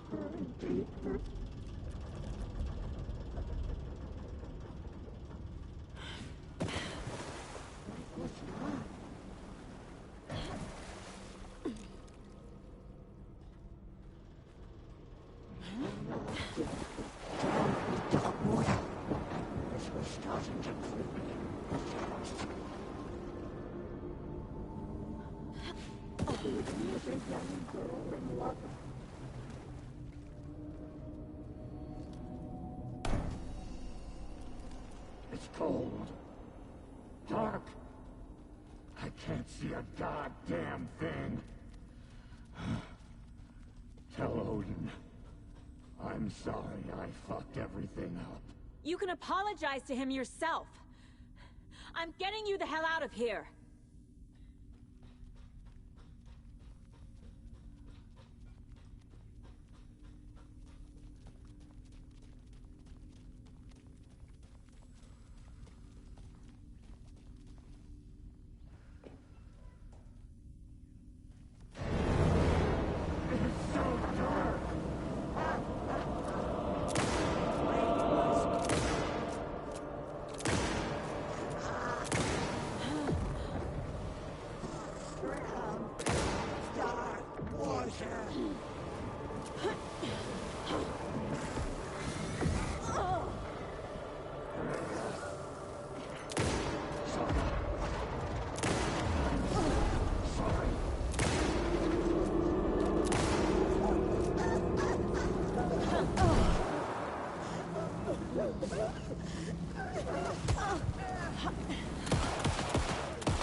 You again. The FBI. Saga Anderson. I'm closer now. I can feel it. You helped me get closer to escaping. Wake? Where are you? Is this coming from the dark place when you were still trapped? I have the clicker. We can finish this. Without the clicker. You can help. I must find it. I already have it. I can get it to you. But I have to understand. Did you write Logan into the story? Lad's in danger. I need to get back. I'm writing a story. It's the only way. Then change the story. If this is the past, if this is you still in the dark place, then you can do that, right? You cannot write her in. She's my daughter, goddammit!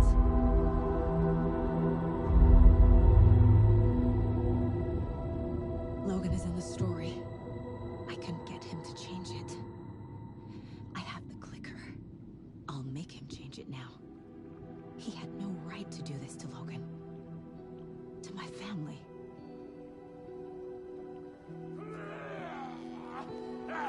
Tor!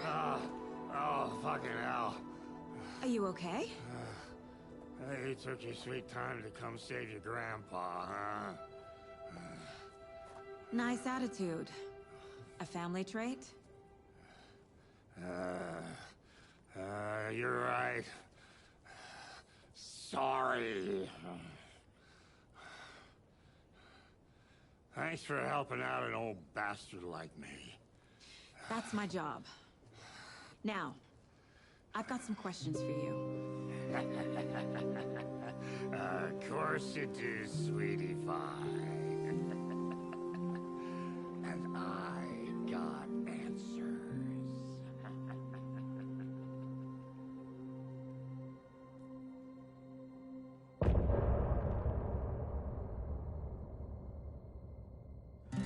Look at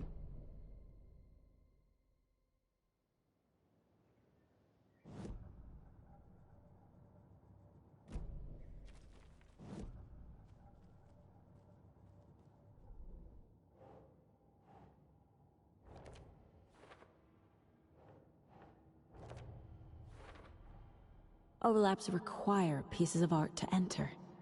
Is that because of the Dark Place's focus on art?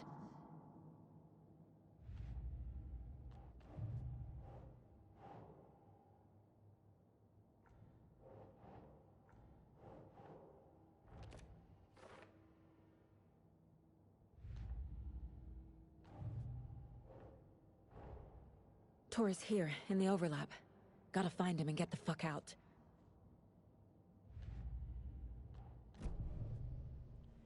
We need to talk. Damn right. Lots for me to explain. But not here.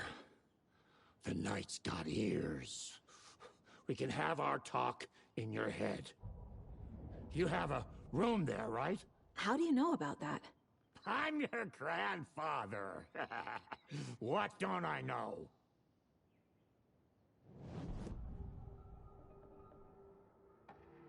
You know about my mind place? How is that possible? We all have the power. Find the truth.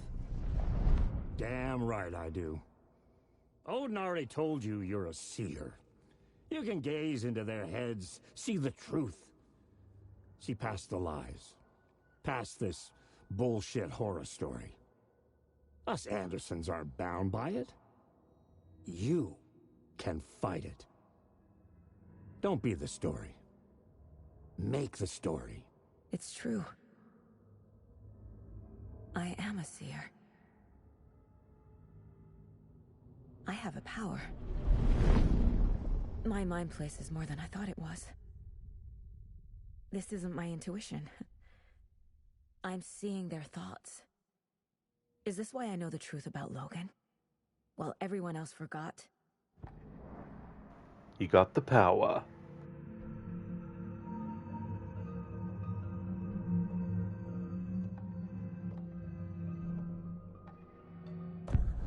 You said you were my grandfather. If that's true, why wasn't I told about you? You were part of our fucked up family way before this horror story. I was a shitty fucking dad to Freya. Your mom didn't deserve that. Not one bit. Things were said and done. Not a day goes by I haven't regretted it. But that fucking father of yours didn't make things any easier. I know Freya is gone. So I need to apologize to you. I am sorry, Saga. I can see he's sorry. Mom said she didn't want anything to do with my grandfather. And that my father died before I could remember. It all matches. Tor and Odin are part of my family.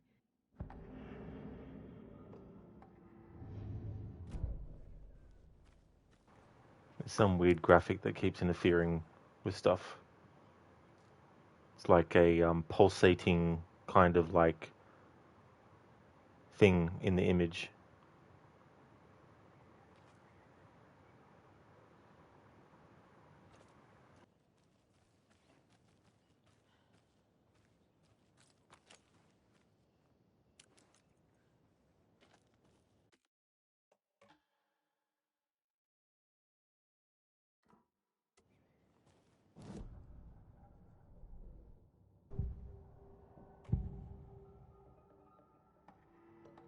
Mom wouldn't talk about my father. You knew him? Some doors are better left closed. Your dad was a complicated bastard. Always thinking too many steps ahead. That's not how we work.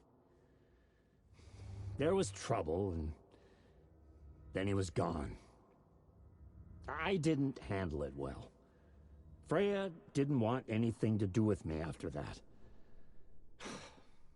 I can't blame her. I never knew my dad or my mom's family. So many broken relationships in my past. I won't lose mine. With Logan. With David. I won't stop until they're safe. You said you were a shitty father to my mom. Is that why she left? Freya never looked back.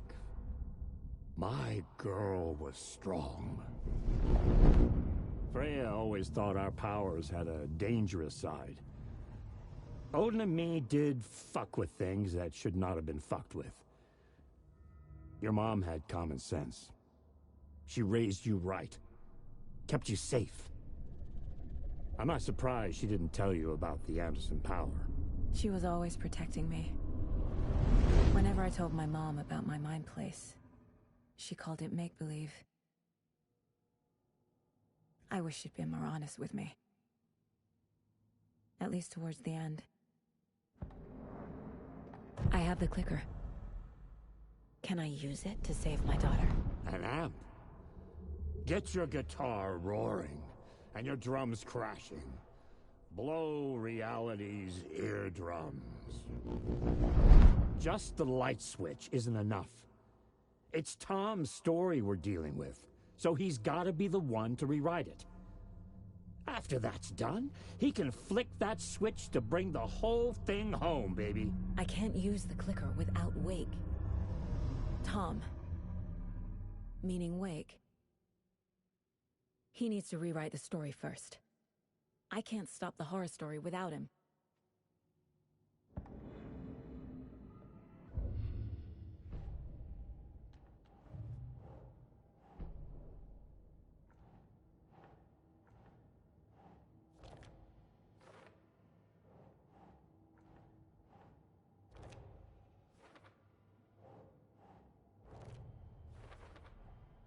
The way Tor behaved, I'm surprised my mom hung around for as long as she did. But he is genuinely sorry.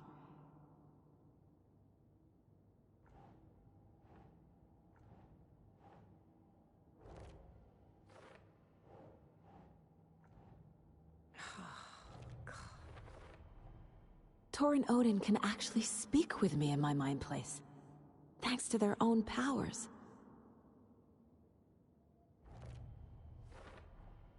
Tor and Odin are my relatives.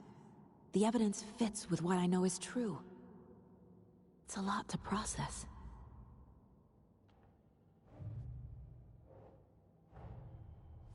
Wake wrote Logan into the story. He had no right to use her like this. There is still time to make him fix it. I won't give him a choice.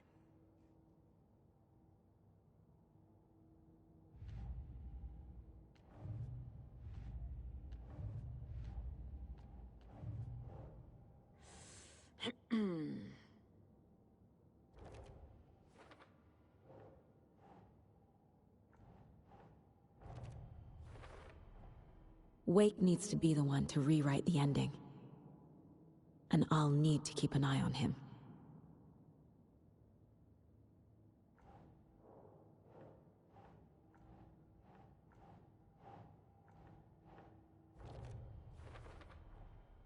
story doesn't affect me like it does other people. Because of who I am.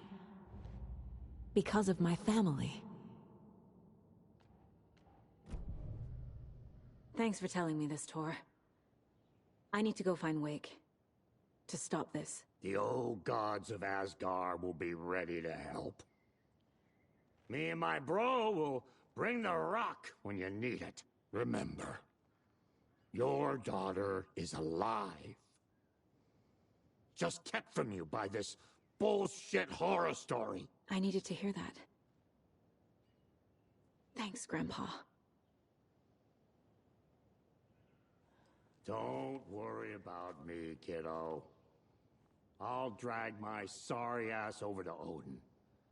A few shots of the Andersons' finest will fix us both up. See you soon, Saga. The FBC is holding Wake at the sheriff's station. I need to make Agent Estevez understand. They have Wake and I have the clicker. We have to work together to stop this. Play the coconuts. Casey. Do you read me, Casey? Damn it. Where are you, Casey? He better be okay. Focus, Saga. Get to the station, to Wake. Play the coconut song for him too as well, Tor. That'll cheer him up.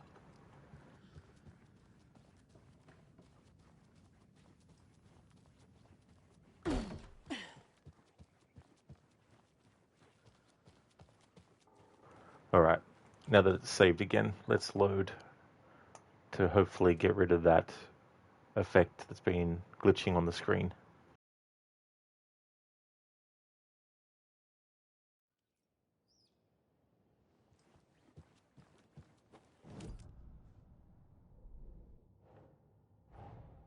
Get the clicker to Wake and make him fix his attempt to play God.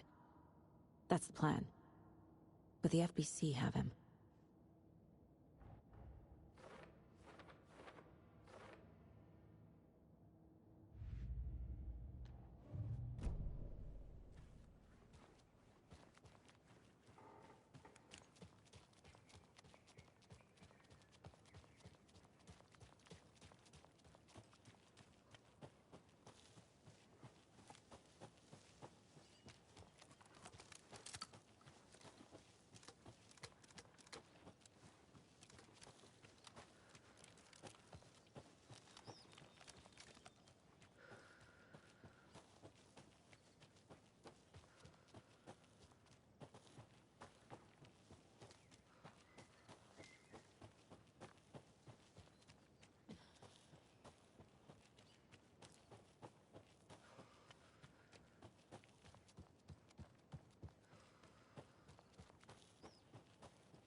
Up next, we had guests lined up, but I had them down here somewhere.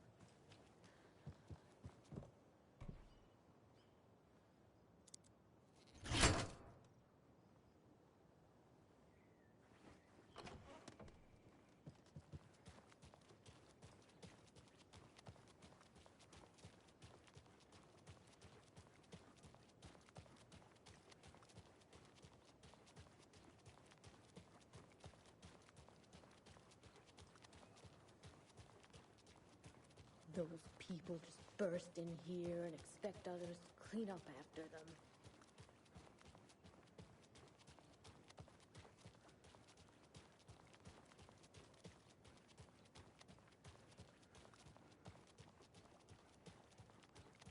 She wouldn't just wander off and not tell us. Especially after all the weirdness at the lodge. I'm worried. Well, I'm fucking worried too. You just had to follow some stupid internet rumors and solve the riddle of Bright Falls.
Power's out. Always a good sign. Anyone here? I'm here, in the closet. Agent Estevez? Is that you? Anderson? Didn't I tell you to fuck off? Looks like it's a good thing I didn't. Looks like. My leg's busted, so I'm gonna need your help. Listen, there is a person out there with you invaded by something that we call the Shadow, and if you don't... Taken. Yeah, I'll handle it.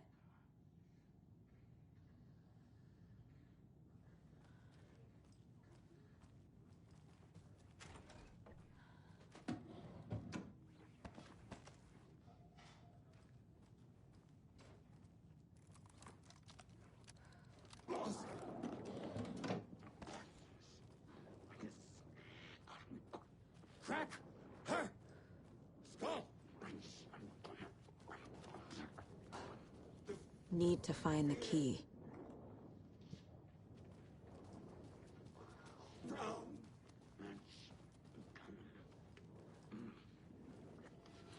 Read about it.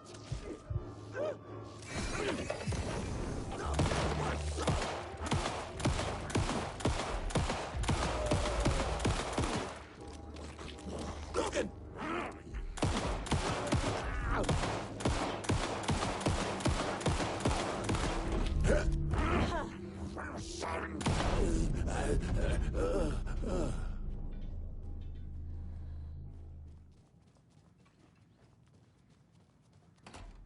All clear, Estevez.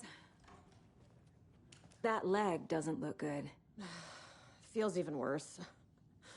But thanks for saving the rest of me.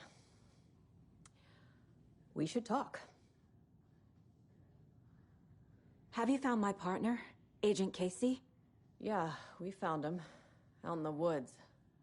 He had a close encounter with the Shadow, and it did something to him. Is he okay? He's alive. We took him down to the morgue for an examination. Haven't heard anything since the attack. What happened here? Where to fucking start? We came to check out a system alert at Cauldron Lake, but it's worse than we could handle. Real boondoggle. The police, my own agents, most were invaded before we could even react. What did the FBC come here to do? Bright Falls is the site of a recurring Altered World event. The Shadow is stronger than we expected. We're low on resources, problems at HQ. But we do have equipment for dealing with the shaded threat. We were just caught off guard before we could set it up. Where is Wake? I know what's going on here. Wake can fix this. Alan Wake is a para-utilitarian. The word's a mouthful, so you know it's serious. We have him locked up in the holding cells per protocol. He's connected to the Shadow in some way. Estevez, I need to see Wake. How do I get into the cell block? Okay. Protocols don't mean that much at this point anyway. Don't make me regret this, Anderson. Until the power's back on, the door to the holding cells won't open. There's a fuse box downstairs in the basement. Here. You'll need these keys.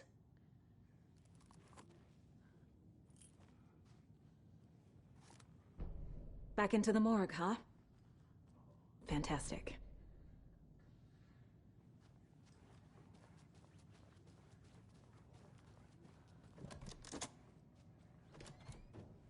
Did you read me, Anderson? I read you. Have you had our frequency this entire time? Eavesdropping is a big part of the job. But no, I got it from your partner. Anderson, look for a fuse to replace the blown out one in the fuse box. That should get the power going again. Yeah. On it. Another one of those cult boxes.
Casey! Is that you? Anderson? Hold your fire! I'm coming in!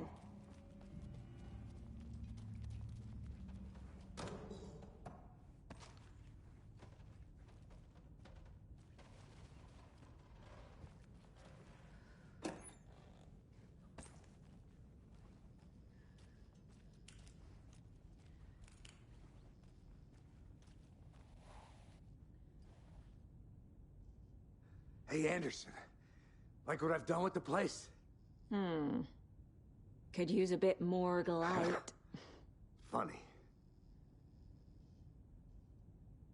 How are you holding up? Don't give me that worried look, Anderson. It's a flesh wound. Gave me a chance to have a nice chat about ex-wives with Kieran. Agent Estevez, I mean. Making new friends, huh? I'm jealous. Are you sure you're okay? Yeah, I'm fine. What's the situation on your end?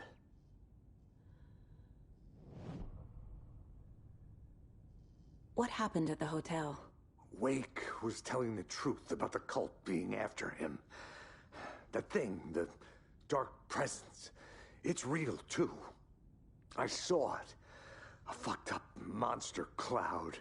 Wake tried to warn me. It knocked me out. FBC found me in the woods later. Watery turned out to be a good lead. Found the clicker and the cult. But the horror story's changing reality. Like Wake said it would. Logan, she's, the story claims she died here. But we can stop it. Wait, Saga. What are you, Logan is gone. She has been. For a long time. Casey's affected by the horror story, too. I'm fighting for them all now. I'm gonna fix this, Casey. You, Logan, all of it. I just need to get the power back on first. Yeah, give him hell, Anderson. Just remember, some things in life can't be fixed with a light switch. As for the power problem, here, I found a fuse on those poor bastards there. I'll take care of it.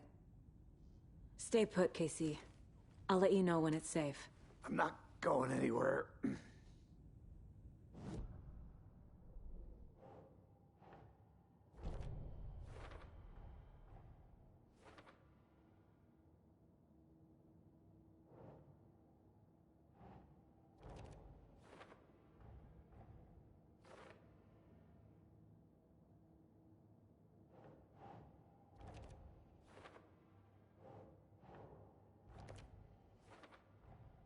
The cell door won't open without power.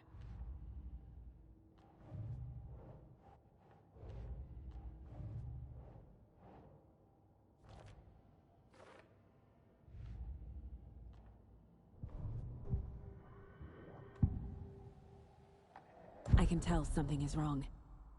What's happening to Casey? I'm a goner. Swell. A shadow crawling under my skin. In my head. Call my ex. Tell her I'm sorry. Terminal case, Casey.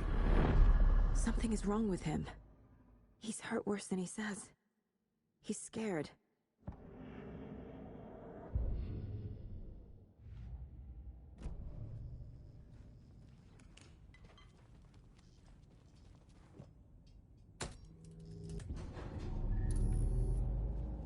Anderson, good news, bad news. You can get to the cell block now, but the shaded hostiles that were in there are on the loose. Thanks for the heads up.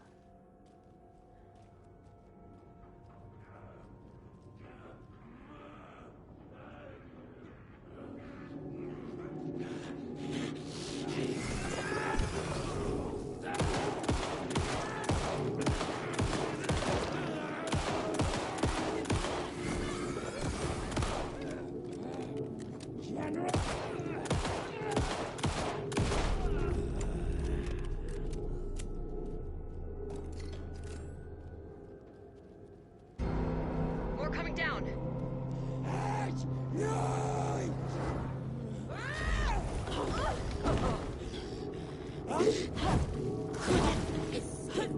Gravity.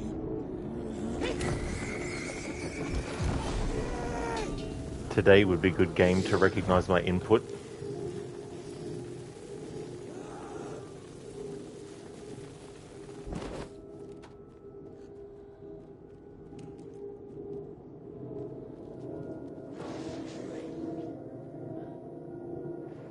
Keone the Joker.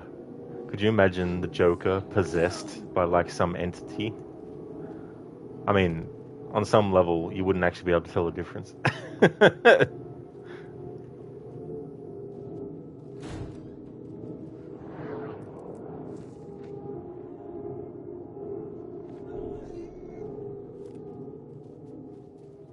Anderson, over here.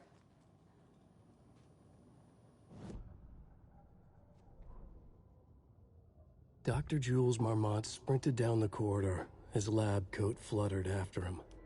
Red lights flashed on the walls, sirens screamed. Marmont couldn't stop smiling. It was his experiment that had triggered the alarms. In his world, alarms meant progress. This could be the breakthrough he had been waiting for. He would be the one to get his name in the annals of FBC history. Not his wife Diana, not Darling, that smirking asshole. At the far end of the corridor, the lights suddenly blinked out. The red lights went dark with increasing speed. A wall of darkness rushing toward him. The alarms warbled and died. Marmont stopped in his tracks. He admired the purity of the darkness as it swallowed him. A final spark of pride flashed through his mind. This was his work. His breakthrough. He's a character that you meet in the Lake House DLC, which for this playthrough I've already done.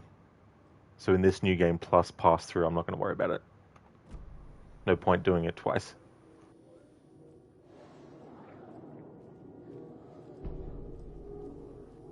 Got a little cramped in that closet. Is the FBC sending any help? We were the help. Well, us in the Lake House. But we still have Bureau gear specifically engineered to fight this threat. It's stored in the backlot. We were setting it up when the Taken interrupted us. We have light arrays, a containment cell, etc., etc. We are not out of this fight yet. What's at the Lake House? It's a Bureau research facility at Cauldron Lake set up to study the effects of this AWE. When I got into town, I went there for backup. The whole station is lost, taken by the Shadow. Lost a lot of agents. Barely got out myself. What's going on? I had a hell of a time avoiding those Taken. Ended up back here. Anyway, I wanted to warn you that we have the Koskela brothers in the cells as well. They're the ringleaders of the Cult of the Tree. Don't let your guard down. Wish me luck. According to the Luck and Probability Department, it's statistically bad luck to wish people good luck during a crisis. Thanks. Got me wanting to play Control again now. But that'll be next year.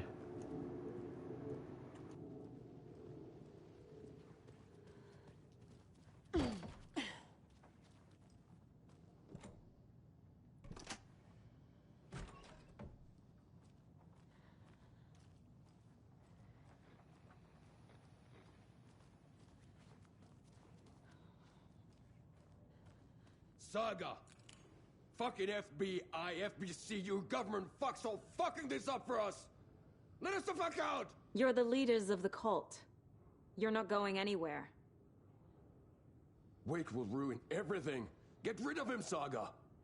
You fucking shut me! Typical government stooge. Let me out so I can kill him, that fucker! You come to our town and act like you know what you're dealing with, but you have no fucking idea! Let us out! You can't stop it, none of you can. We can take care of this. We've been preparing for this.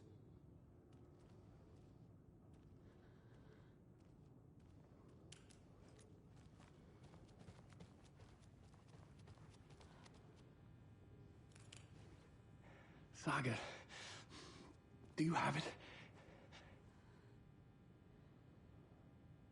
You wrote Logan into the story. You told me yourself. From the dark place. Listen, Scratch is coming. He's close. He's almost here. My daughter is dead because of you. She's a child. What the fuck is wrong with you? I'm trying to fix this. I will fix this. I'll save everyone, but we're running out of time. I need the clicker. I have the clicker. You will fix this. You will save my daughter. Promise me. Yes, I promise. But we're out of time. Hurry! Don't fucking give it to him! Let him get him! He's a fucking monster, Saga! There it is!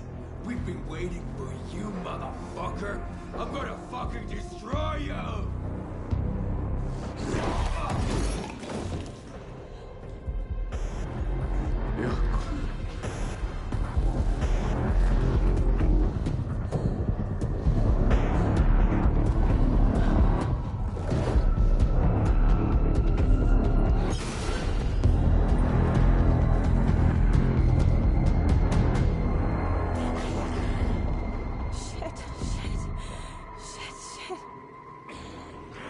Scratch. He was pretending to be Wake. The plan is fucked. Estevez, come in. Scratch is here. How do I stop him? Bad news. The containment unit isn't prepped, but the light array should affect him. How do I activate the lights? I can turn them on from here, but you need to prime the 3 power cores first. The glowing FBC generator cubes.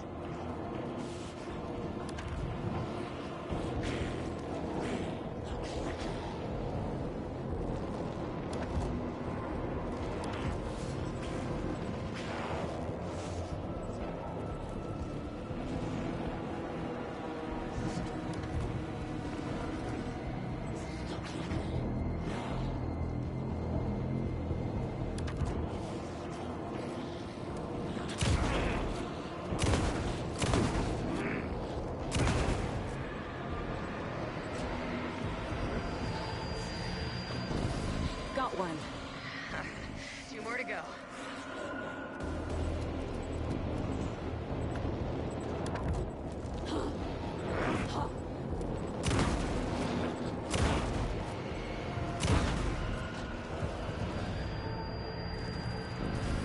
Another core activated. Only one left. Doing great.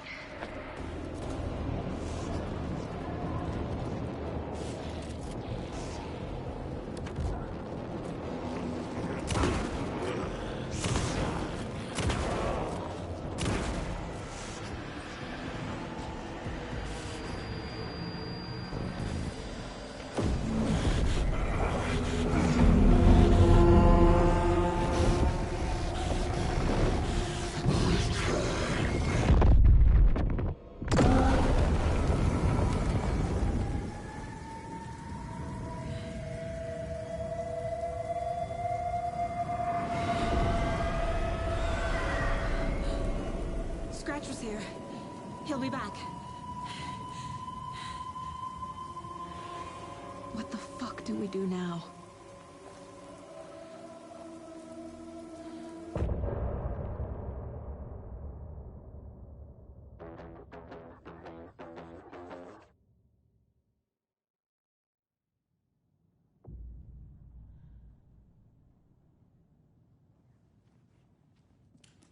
I'm so sorry, Jaakko.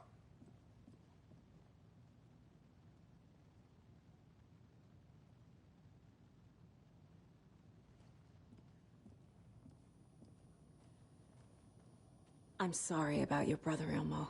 Jaakko was all heart. He always went along with my ideas, no matter how stupid they were. Always happy to help. I got carried away. I never think things through. It's my fault. I realize it's a bad time. But I need you to tell me everything about the Cult of the Tree. The cult is my craziest idea that ever worked. Look, what kind of a cult calls themselves a cult? Exactly. We protect Water in Bright Falls. We're the good guys. A secret neighborhood watch. Well, that was the idea anyways. Look, we've always known about the horror inside the lake. When any Taken come out, we kill them. You don't turn people into Taken. You kill the ones who already have. How long has the cult been around for? Certain folks around here have always known about Cauldron Lake. Before us, it was the Torchbearers. And when I inherited the mission, I wanted to call it a cult. It was genius. Just a name did half the work. Made people too scared to go into the woods at night. Business 101. Fear is a great motivator. Business 101, fear is a great motivator. You were trying to kill Alan Wake. Why? Nothing good has ever come out of Cauldron Lake. The nightmare that hit Bright Falls in 2010 was all because of his writing. And ever since then, pages of his stories are floating up from the lake, and monsters keep popping out. It's all him, Wake. And if we don't stop him, no one will. Wake's evil doppelganger Scratch is the threat we're facing, not Wake. And I will stop him. I've never heard of anyone called Scratch.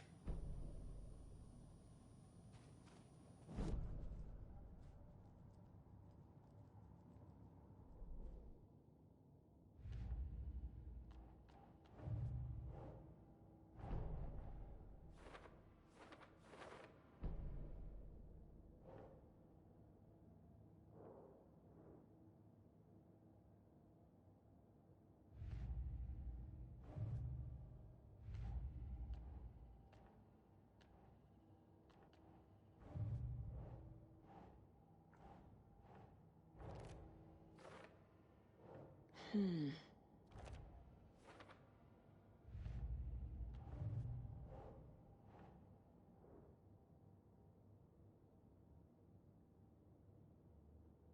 Hmm.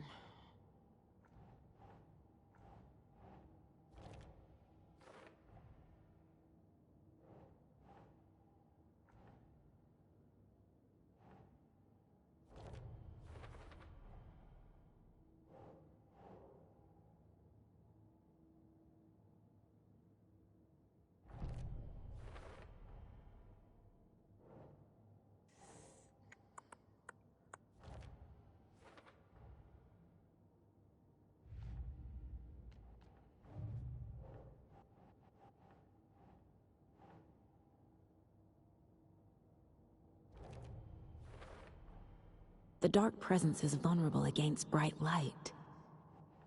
At least that makes sense.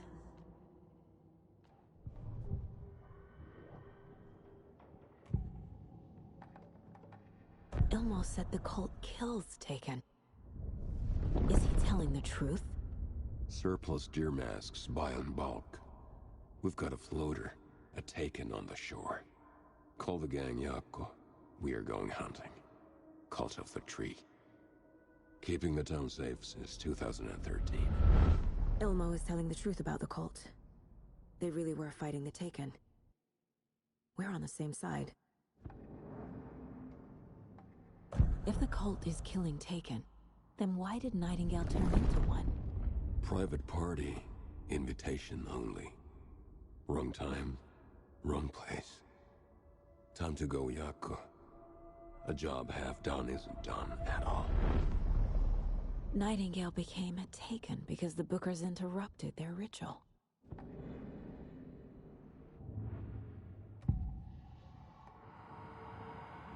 I assumed Wake escaped the dark place. Is it possible he's still there? The Big Apple in an ocean of darkness. Gone diving. Note from my editor. You're using the wrong tense. Trapped in a loop. My friends will meet him when I'm gone. Wake is still trapped in the dark place. Maybe he always was.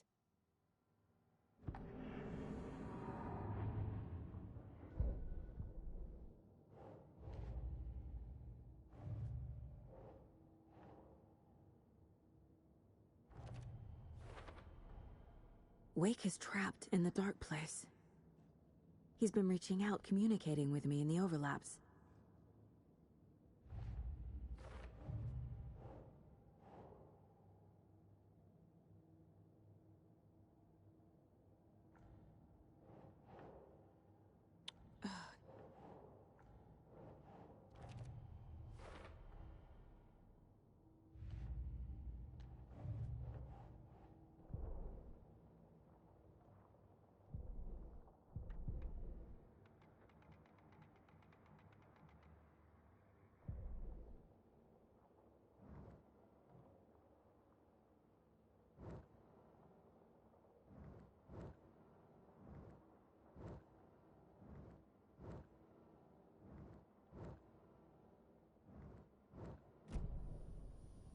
I'm gonna deal with the situation, Ilmo.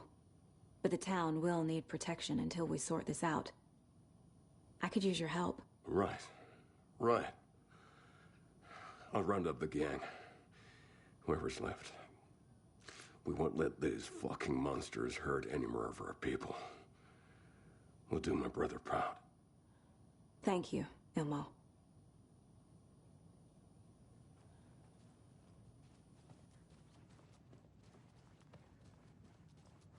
Scratch is Wake's double. He tricked us. He almost got the clicker from me. The whole plan has gone out the window. How could we get this so wrong? Textbook boondoggle. You said it, Anderson. It's a shit show. So what's the plan?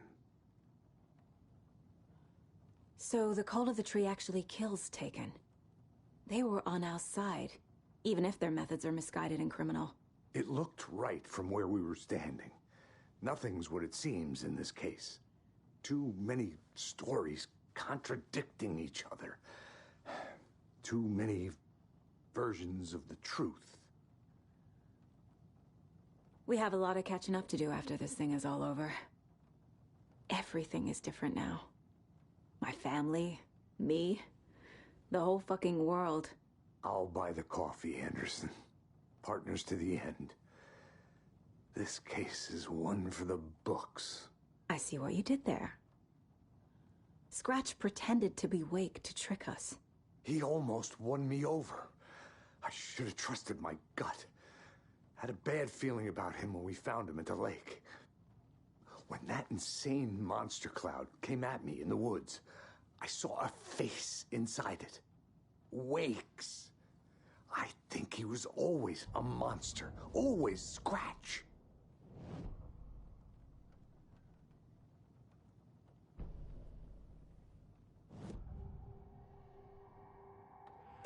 Scratch was pretending to be Wake. Manipulating me. What does he want from me? No! I'm in control here. It's my mind place. He's powerful. Too powerful. Just his presence here makes me feel sick. Like a wave of terror through my head. I feel his single-minded drive to get the clicker.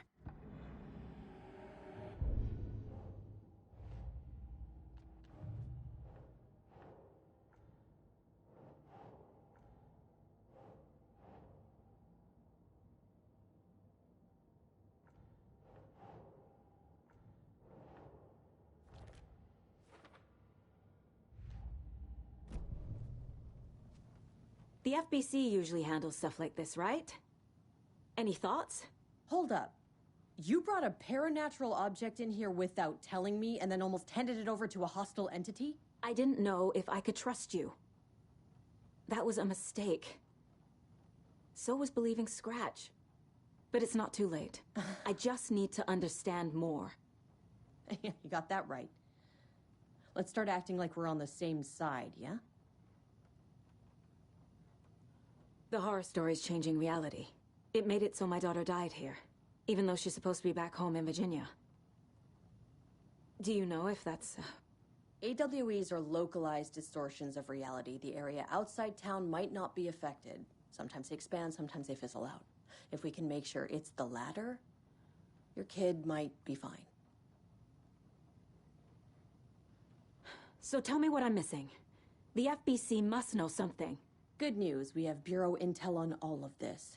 Bad news, it's highly classified. Good news, consider yourself deputized into the Federal Bureau of Control. Here's a key to the cell where we keep the files. Happy reading. Okay. Thanks. Go team. One more thing, the lake house. I didn't give you all the details earlier, but now that you're part of the team, I can really let loose. Misery loves company. The whole thing is a nightmare. I can't let my family be torn apart. Having family isn't easy in this line of work. The late nights, travel, alternate realities threatening their existence. My ex-wife couldn't take it. Karen, you're better off without her. I know I am. We've already done the Lake House DLC as part of this playthrough, so I'm not going to be doing it a second time. But if you want to do it when it becomes available and accessible within the actual narrative of the main game, then here you can actually go and do it. There's also some dialogue at the end of finishing it that you don't actually get if you just go to the main menu and then do the DLC. If you actually do it, when it becomes available here in the story, there'll actually be an exchange between Estevez and Saga after the DLC is finished that you don't get if you just do the DLC on its own.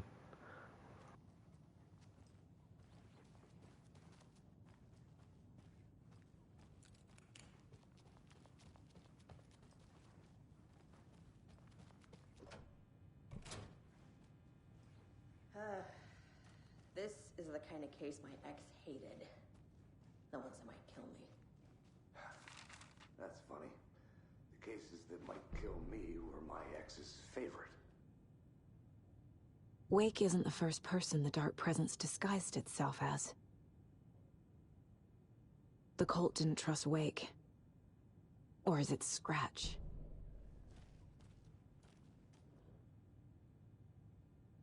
The lake is a gateway to the dark place. What the hell is a para-utilitarian?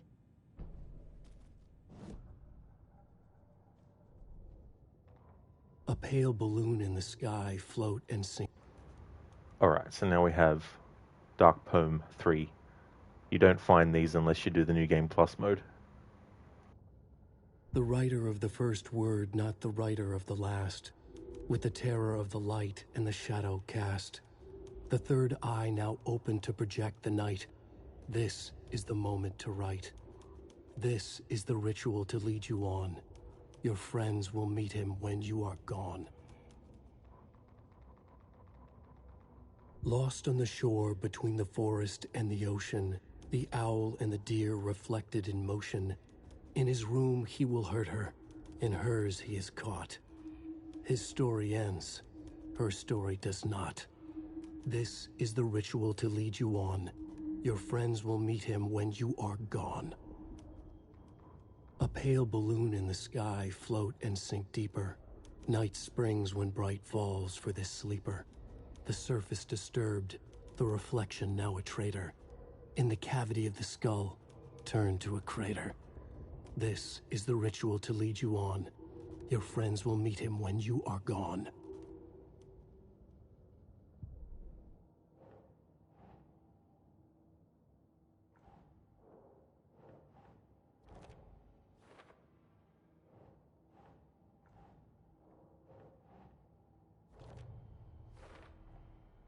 I need to know what information I can still trust.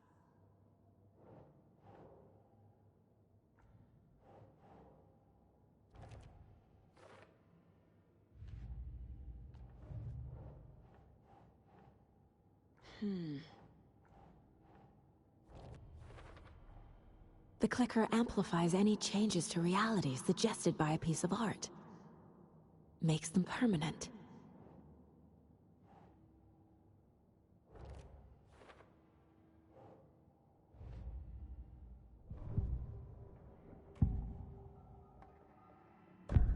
Wake told me the clicker would fix this. But Wake was actually Scratch. How can I trust anything he said? The artist must conclude his work. He rides a storm on your piece. Wake up and smell the danger. We told you already, kiddo. What Tom said about the light switch is true. Don't let the story confuse you.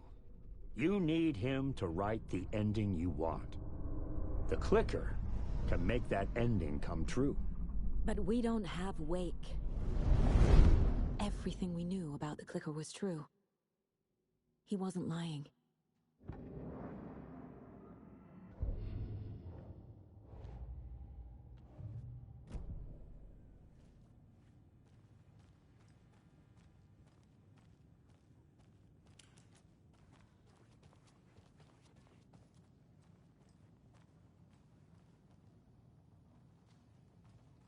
You really don't remember Logan living in Virginia with me and David? I remember you and David having problems. You needed a break. You and Logan moved to Watery and then Logan, well, that awful thing happened. After you came back to work, I thought you'd be the perfect partner for this case, if you were willing to return to the area. Okay. That's enough. The story is changing your memories. What you're remembering is fiction. Logan is alive. I'm not divorced. We never moved here. I remember the truth. No. Wake or Scratch, whoever that was, said the story could be used to attack us. We all need to question what's real. With that said, how do we know the story isn't giving you false hope? I can't convince them. I just need to change the story.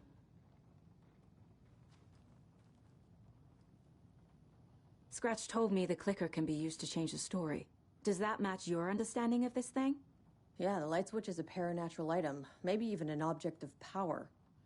We have verified reports that Alan Wake was in possession of it during the AWE here back in 2010. It definitely has power. We know that much. I can come up with a plan. I always do.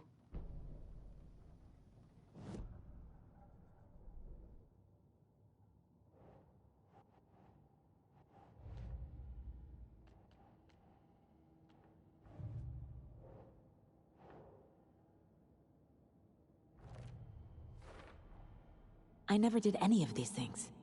It's like some bad soap opera version of my life.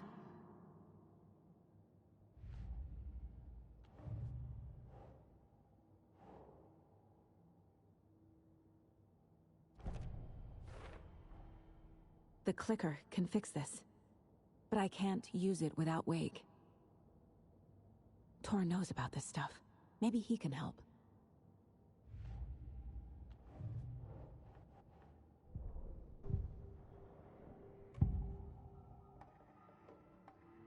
Wake is still in the dark place.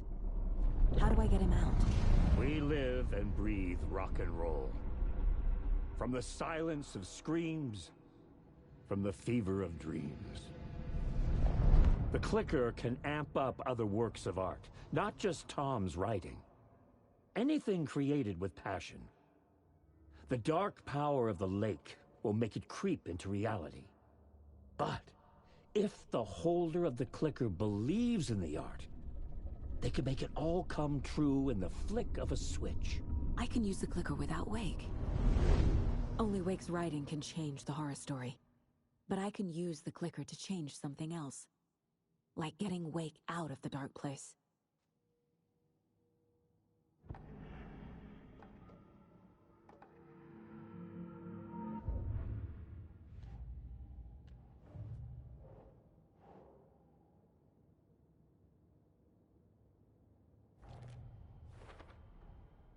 I will use the clicker to change reality and bring Wake back at Cauldron Lake. I'll need the right work of art, but that won't be a problem.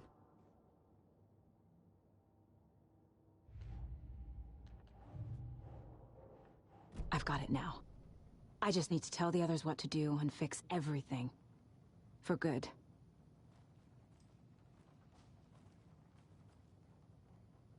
So we need Wake to fix the story, right? That hasn't changed. So here's what I have. Wake's still trapped in the dark place, under the lake. I think we can use the clicker to get him out. But first, we need a work of art. Something other than his story. And that'll get him here. I'm not filling out the paperwork for this one. I wouldn't know where to start. But I'm sold. Okay. Look, this feels like something that once we get the ball rolling, there's no turning back. You sure you have it all figured out? Yep. This just lets you know that if there's other stuff you want to actually go and do, you do it now before doing this.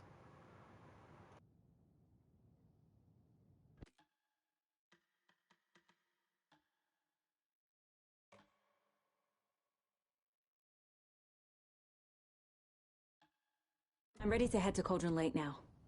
Let's get the plan started. Okay, here we go. We'll be there for you. What do you need from us? I'll head to Cauldron Lake with the clicker. Scratch will try to get you, Anderson. You'll need backup.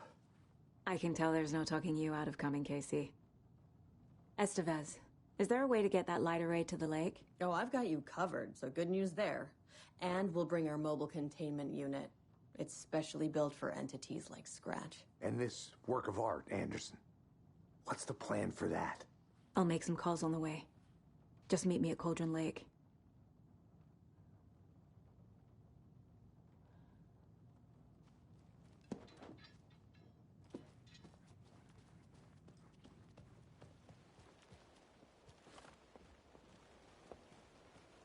Tor, I need the old gods of Asgard. I need a very special song. Hell yeah!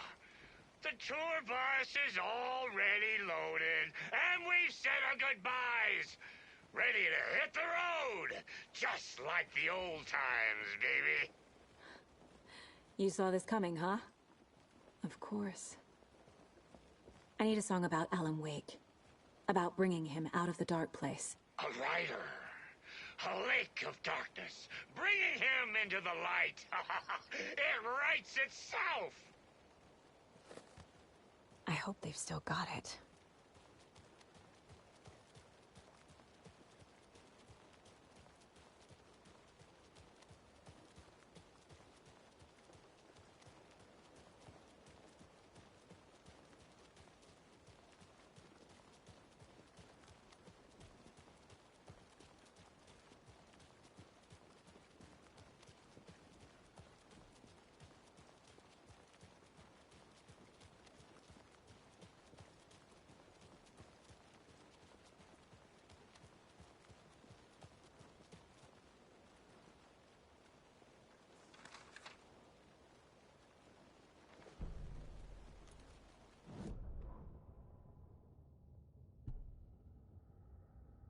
After getting his hands on the FBC files, Ilmo Koskinen knew what he was up against. He masterminded the cult, his and Yako's army, to fight the fucked up horror lurking under the lake, and a plan to keep those feds in their bunker by the lake in the dark. Outsiders would only screw things up. The Koskinen sabotaged the FBC's monitoring station and rigged it to alert them when something was brewing at the lake. One time months later, when the alarm rang, they drove to the lake again, ready for a fight. But this time, they didn't find any monsters. Something else washed ashore. The light switch. They'd read how Wake had stopped Jagger with it in the stolen files. From that point on, whenever the cult caught someone taken over by the Shadow, they cut out the monster's heart, pushed the switch into the hole, and flicked it.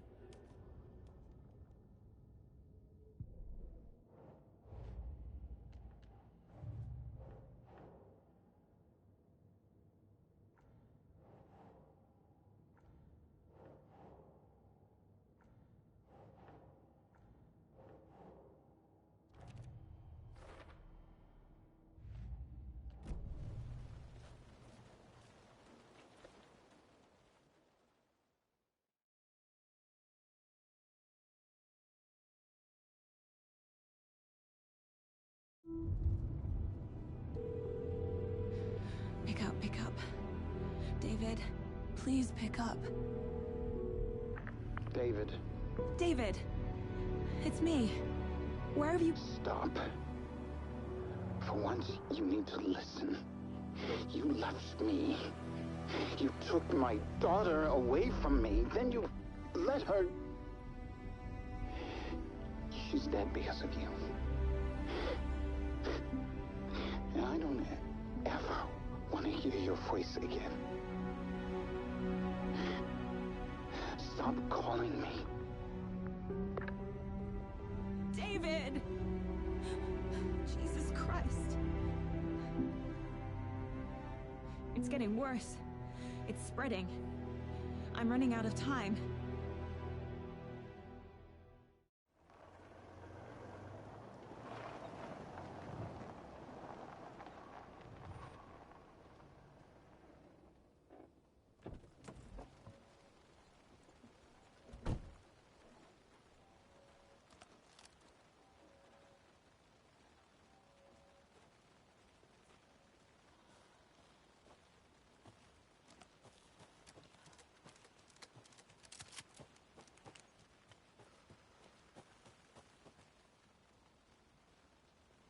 I'm not done here yet.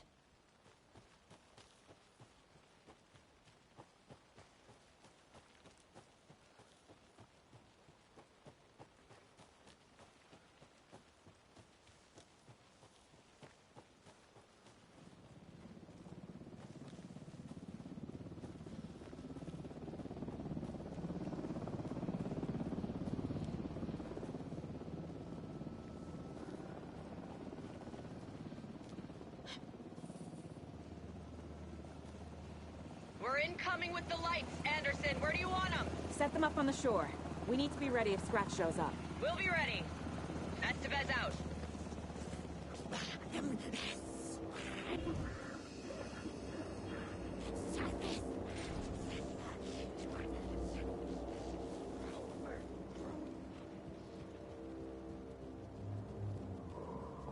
That must be Torn Odin. Maybe I should check in. Kiddo! We're almost at the gig! And Odin's run over 4 minions of darkness! The bus is our hammer! I'm driving with one hand! I need you to meet me at the shore.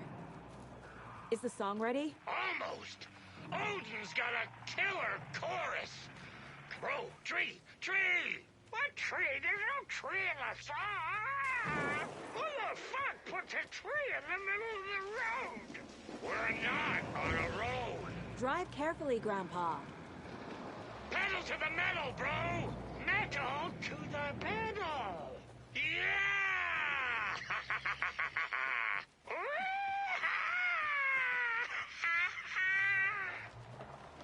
Very rock and roll way to drive.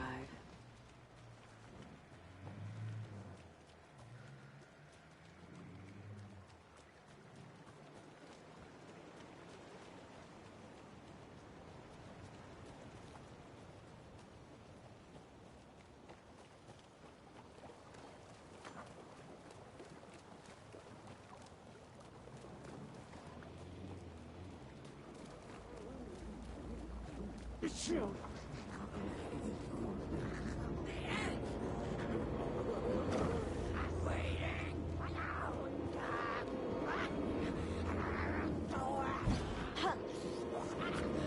lights in the containment cell are good to go, Anderson. Great. The Torin Ode in there yet?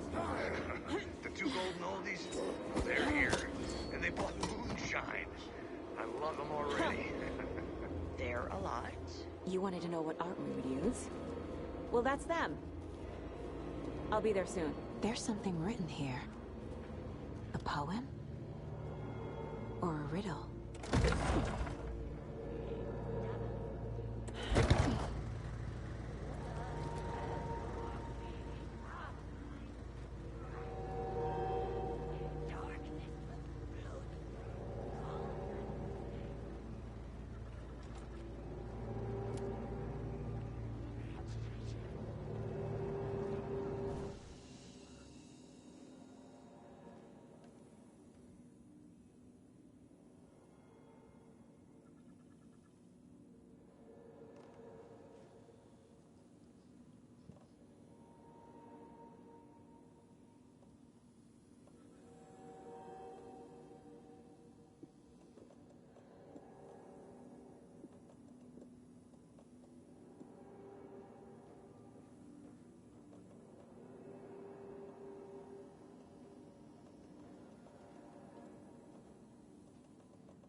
Children in Bright Falls all grew up hearing stories about the cult of the tree.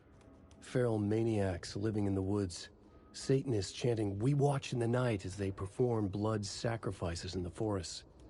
Or things not quite human lurking in the dark. There were many versions of the story, but they all shared one important element. Danger in the dark, in the woods. Somewhere among all the urban legends lay a secret truth. The real identity of the cultists prowling in the woods. Real faces hid behind the masks. Real hands held the knives. Real people fulfilling a grim purpose. The forest was not safe. People were right to keep their children away from the trees. Hello there, Lynch Mob. Welcome on in. I hope things are going well.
Reminds me of the nursery rhymes I read to Logan when she was little.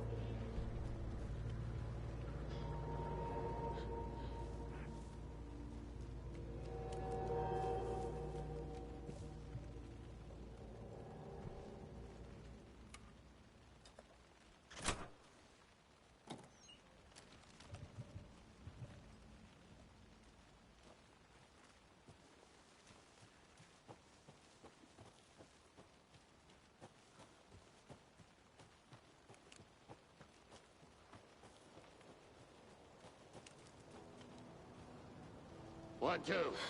1, 2.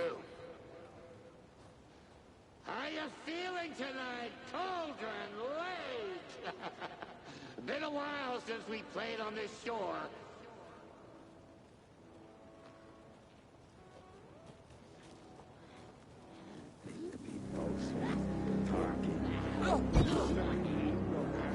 Good day, misters!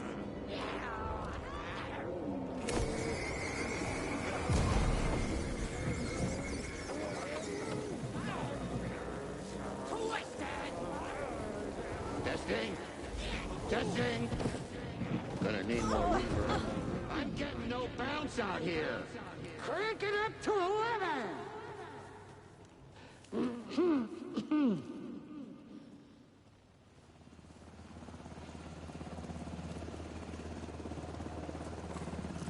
Hey!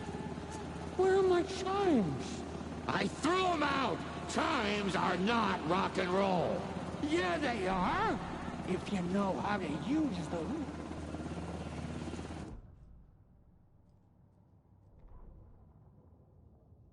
The surface of the lake was a black mirror.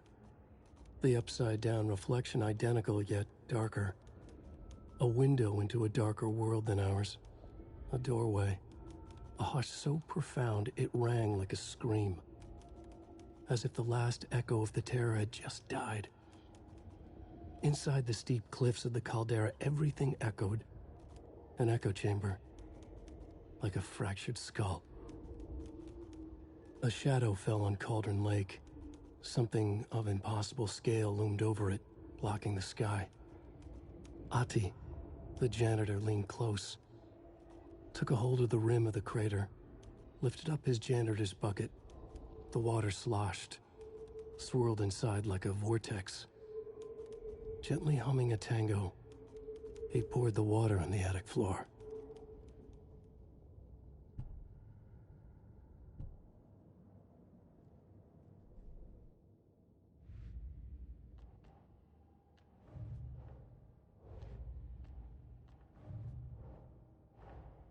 Creepy dolls.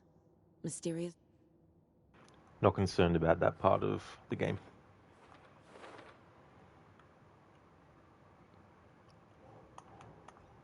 Just want to get the stuff on the board to get out of the way.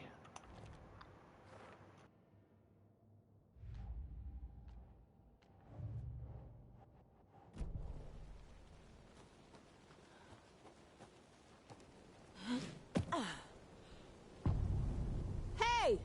I'm here! I'm here! Let's get ready! Anderson, we've set up a control center up here overlooking the area. Anderson, I can drop more gear down for you if you're running low. I'll use the lights to hit the Taken when they come. Light them up for you. Bad news is, we were in a hurry. The power supply is spotty. Your partner here will try to keep it running. I'm not a damn mechanic. I wish your tech guy was here, Kieran.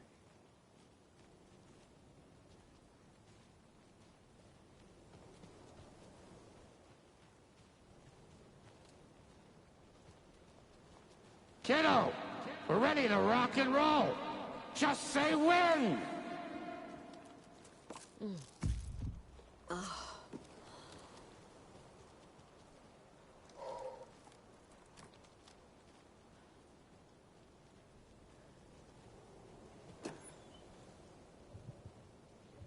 We're ready when you are.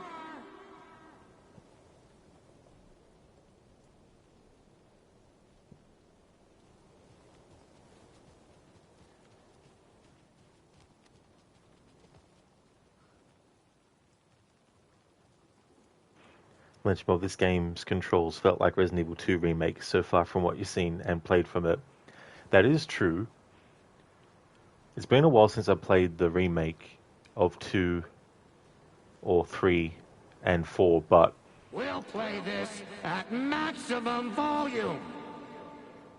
I want to say that it feels like in those games, it's more forgiving with how quickly you want to switch between things and recognizing your inputs and then making it feel satisfied that you've actually pressed what you wanted and selected what you wanted and done what you wanted as well.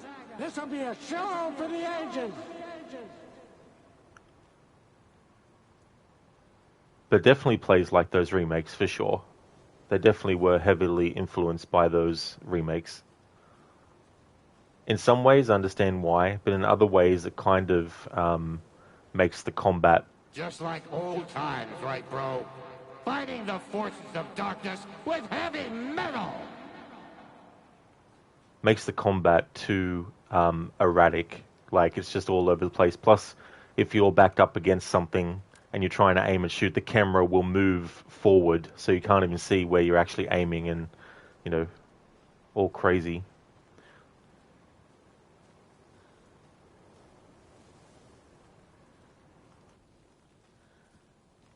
Grandpa, you signal me when the song is done, and I'll use the clicker to bring Wake back.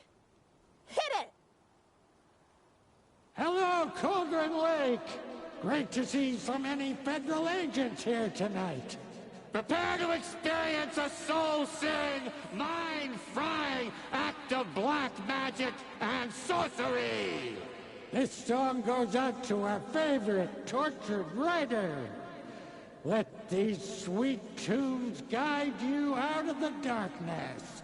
It's called Dark Ocean Summoning.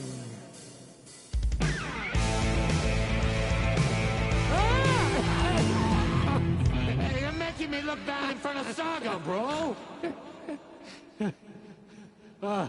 Let's try that again.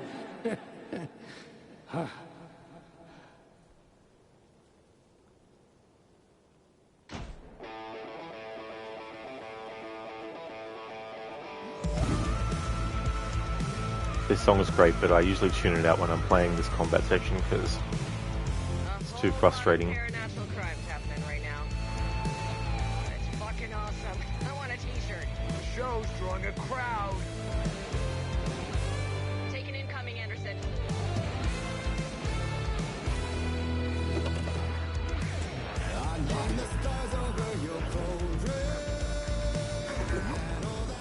I'll get him into the light.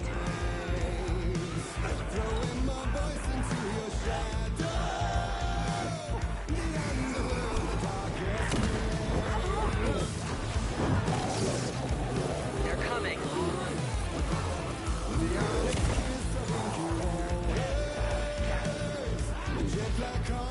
Anderson on the left.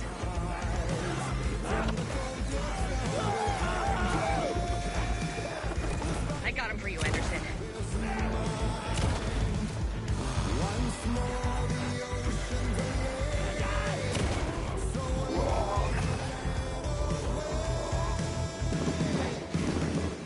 Anderson, heads up.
Stock up on ammo.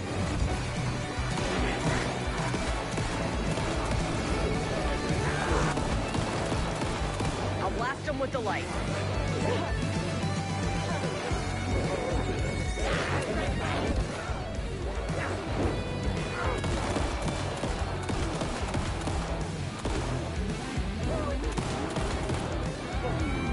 Anderson, trouble on the way.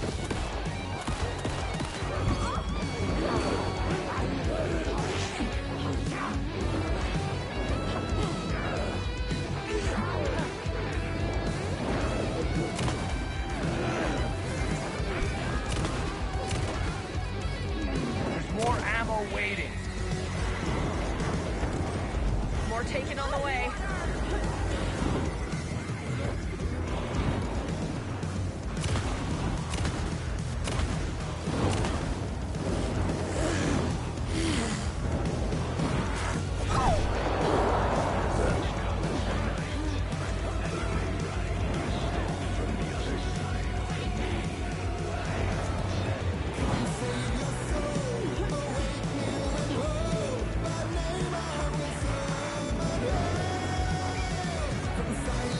Anderson, they're trying to stop the song. Taking or going for the old guys. Fucking hell! Yes! The power of rock and roll.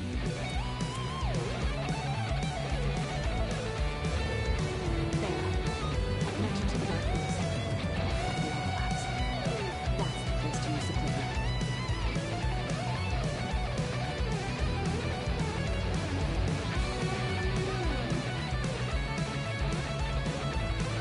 The stage is yours, kiddo! Flip the switch!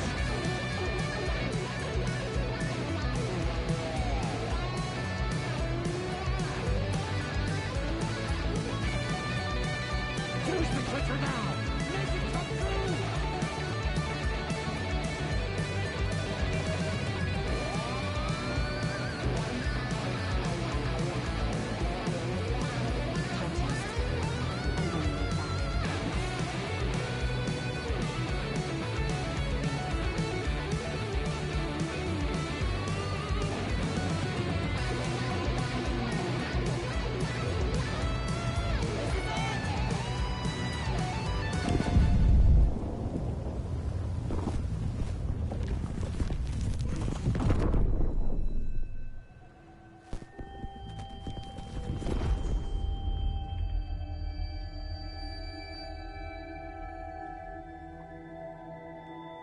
What happened?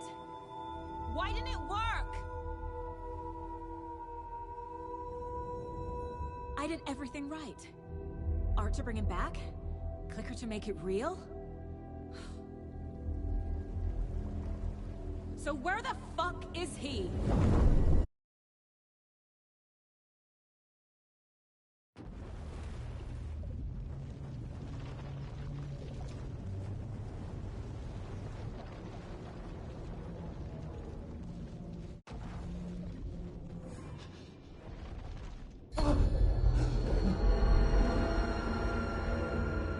I was back.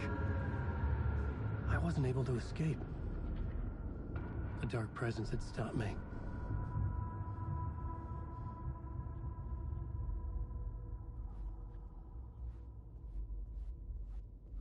I had seen the title page of another manuscript. Return. I didn't remember writing it, but it felt familiar. Important. I had to find it. Hey Coffeeton, the songs and music are very European. Great songs. Poets of the Fall is the real life band, and in the Alan Wake and Control universe they play the Old Gods of Asgard band. Hey there Lucas, how's things? In this New Game Plus part of the playthrough, we haven't done any other Dark Place Alan Wake stuff since the game automatically switched us to him. We've been doing all of Saga stuff. We did get to control Alan, the version of him outside of the Dark Place. But the game has now automatically put us back to the Dark Place Alan. You can play the game in different kinds of combinations. You can do a thing where you, when you can, that is, switch between one character, do one chapter, and then switch back to the other character, do another chapter. Or, once the game automatically switches to Alan, you can stick with Alan for as long as the game lets you play as him before it automatically switches you to Saga. Or you can play as Saga until the game automatically puts you back playing as Alan. So, in this playthrough, the first pass through where I played from scratch and did all the DLC content, I basically played it chapter by chapter, switching between Alan and Saga. But for this New Game Plus part of the playthrough, I wanted to do a different order. So I've just stuck with doing all of Saga's stuff that I could do until now we get automatically put back to Alan in the Dark Place.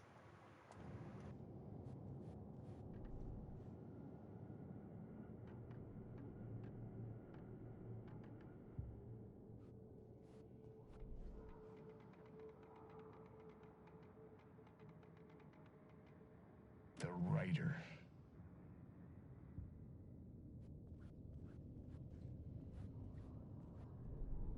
The plot board was empty again. I needed a new draft, back at the beginning, but closer to my goal.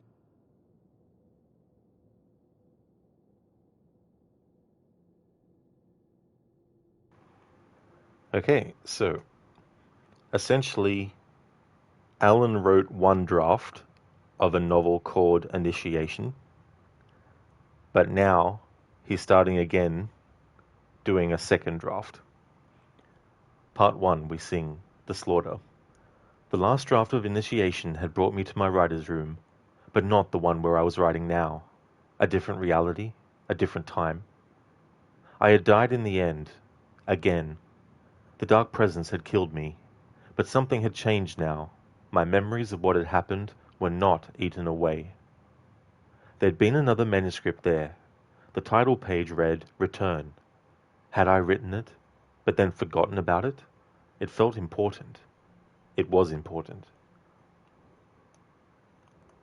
I remember Return a loop. This next part that's coming up, I've already stopped and listened to the music and waited till it moved on.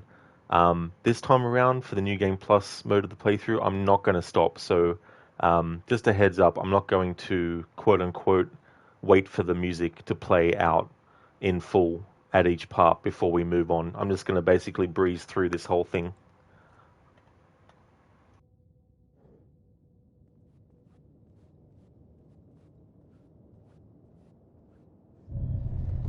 I would write a new draft of Initiation to reach Parliament Tower using another murder site. Scratch was reaching out from the Dark Place to get Alice. She was out, but still in danger.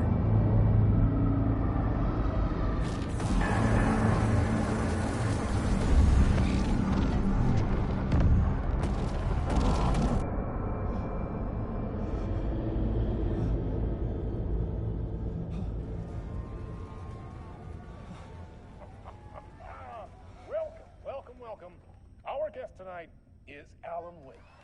This time we wanted to do something. I was back, and I hadn't forgotten. I knew how this worked now. I could take control, no more surprises. What demons he wrestles with in the dark hours of the night. Together with our house band, the Divine Old Gods of Asgard, we have created something very special. The song is called Herald of Darkness, but I like to call this next segment the story of the journey of Alan Wake, the musical. We just do what we always do. We'll chat, but instead of talking, we'll sing it.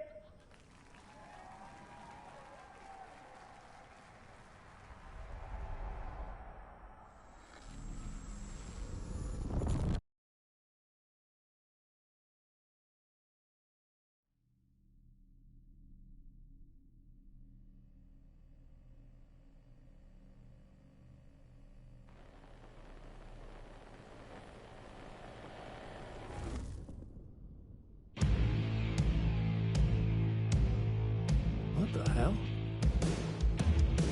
From what I've gathered, you grew up nice and sheltered with mama's pretty stories and your own made-up fury. And mama gave me a magic clicker. Well, yes, I think it's true and fair to say.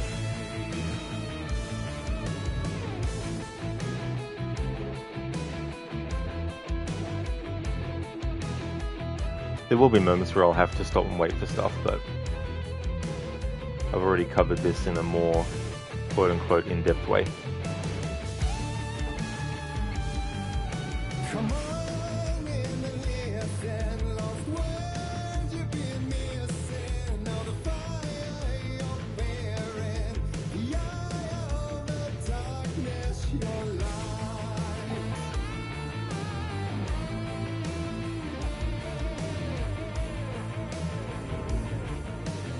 So you were drawn to stories early on. My dreams would light up my imagination. And you had nightmares night and day. Yeah, but with the clicker, I chased those frights away. Who knew? So true. So here is the clue. Hope to remember. Visions, they come true. Bend the lights with steel.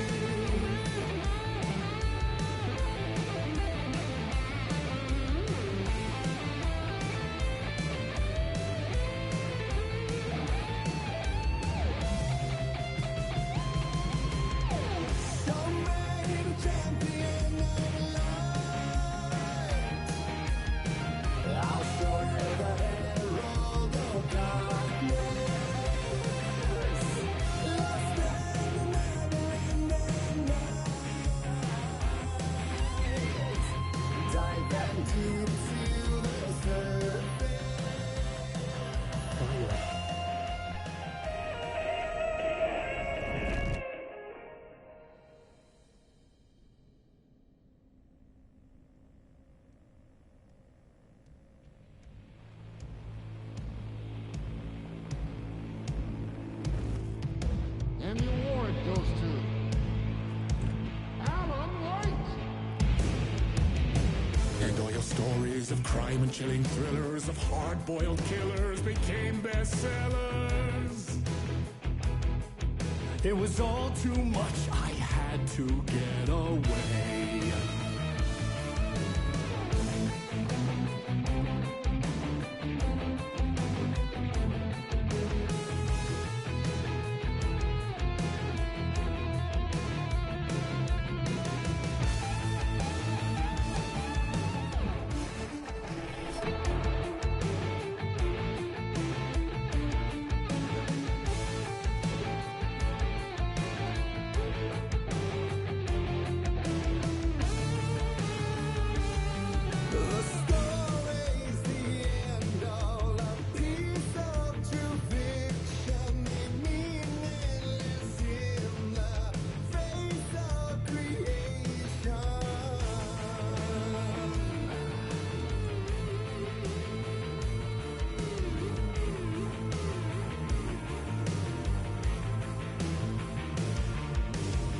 But there is more to it than meets the eye. I never meant for it to ruin my life that way. Would you say you lived a jaded lie?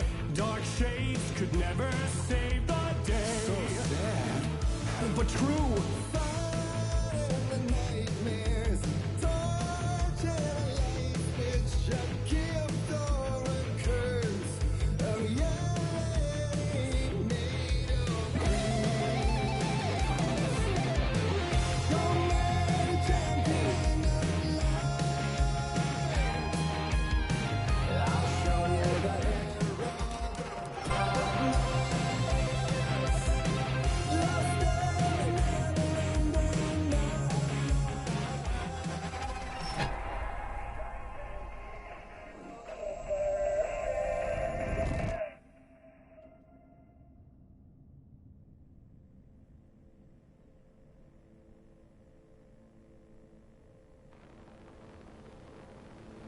On this part, we'll have to wait until it gets to the other side.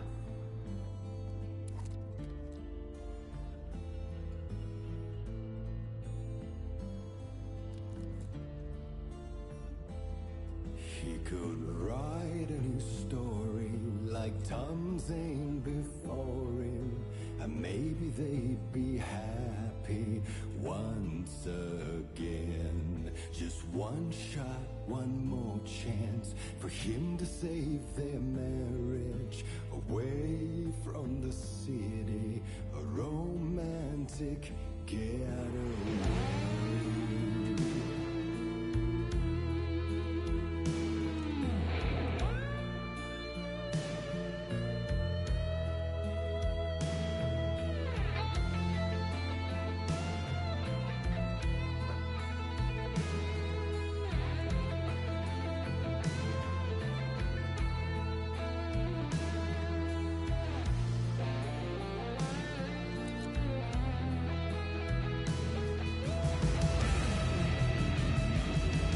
Still, he's a torchbearer, and it couldn't be much clearer. A war meets its warrior, true and right. The darkness within him held her hostage. Had he seen her drowning, would have saved her from the darkness of the lake.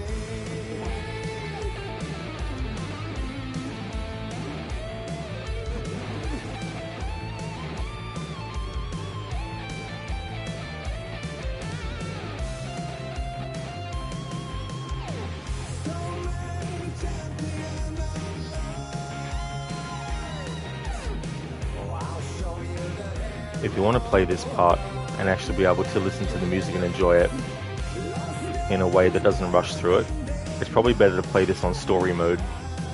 That way the enemies won't do as much damage and you'll be able to actually enjoy this sequence. But I've gotten to the point now where I just don't enjoy it because the gameplay and the combat just ruins the immersion of it in a way that the stage part in Alan Wake 1 didn't. I mean, yeah, it could get hectic and you could die if you got overwhelmed, but at least it was a better sort of like, it was easier to actually enjoy the music and do the gameplay at the same time.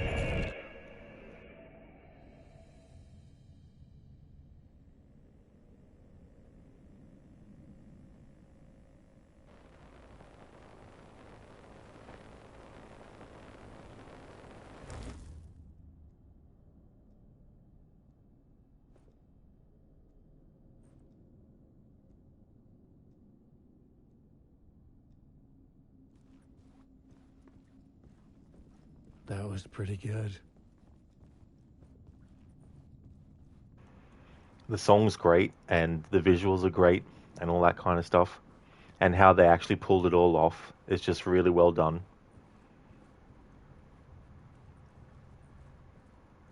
But I just find it hard to actually savor it and enjoy it with the enemies and the combat being so frustrating. But the good thing was we got some ammo and stuff on the way and not wasting any of it to attack the Taken. In that section means we can serve more stuff.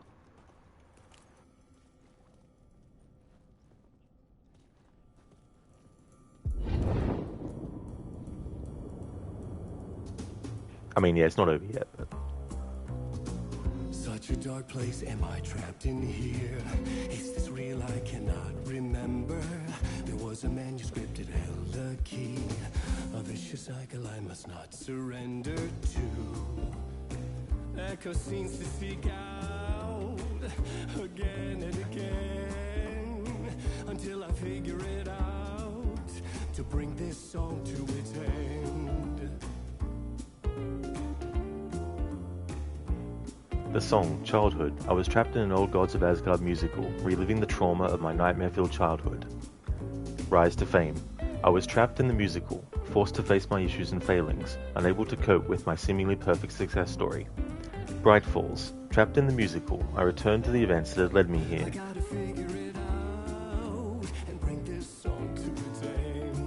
Facing the dark presence in Bright Falls in 2010 with Alice, Light versus darkness, I struggled to find my way out of the musical to continue my journey through the dark place.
And I thought this place couldn't get any stranger.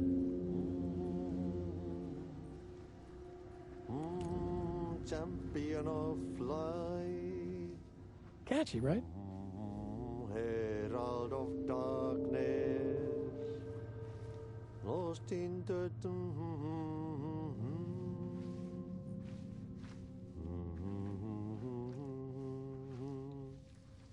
Ai, Swedish brothers, perkele.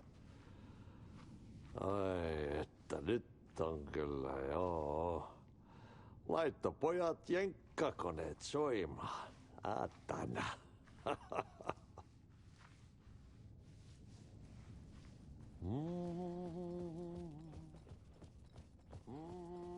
Champion.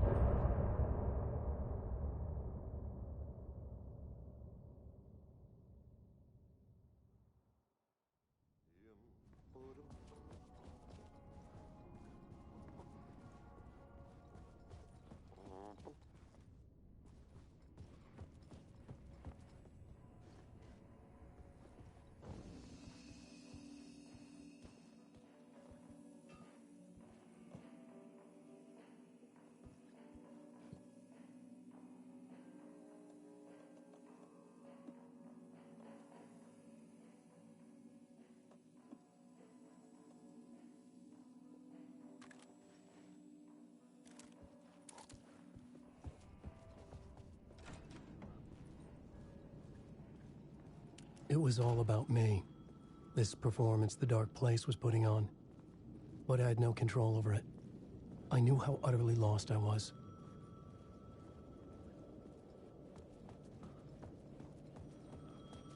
The payphone was ringing again. The mystery caller was back at it. I had to find out more.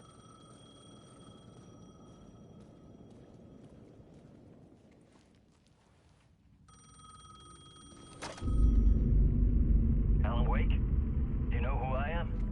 How the fuck could I? Whoa! There's that famous temper. Lucky thing I'm not a paparazzi. You keep jerking me around, refusing to tell me who you are.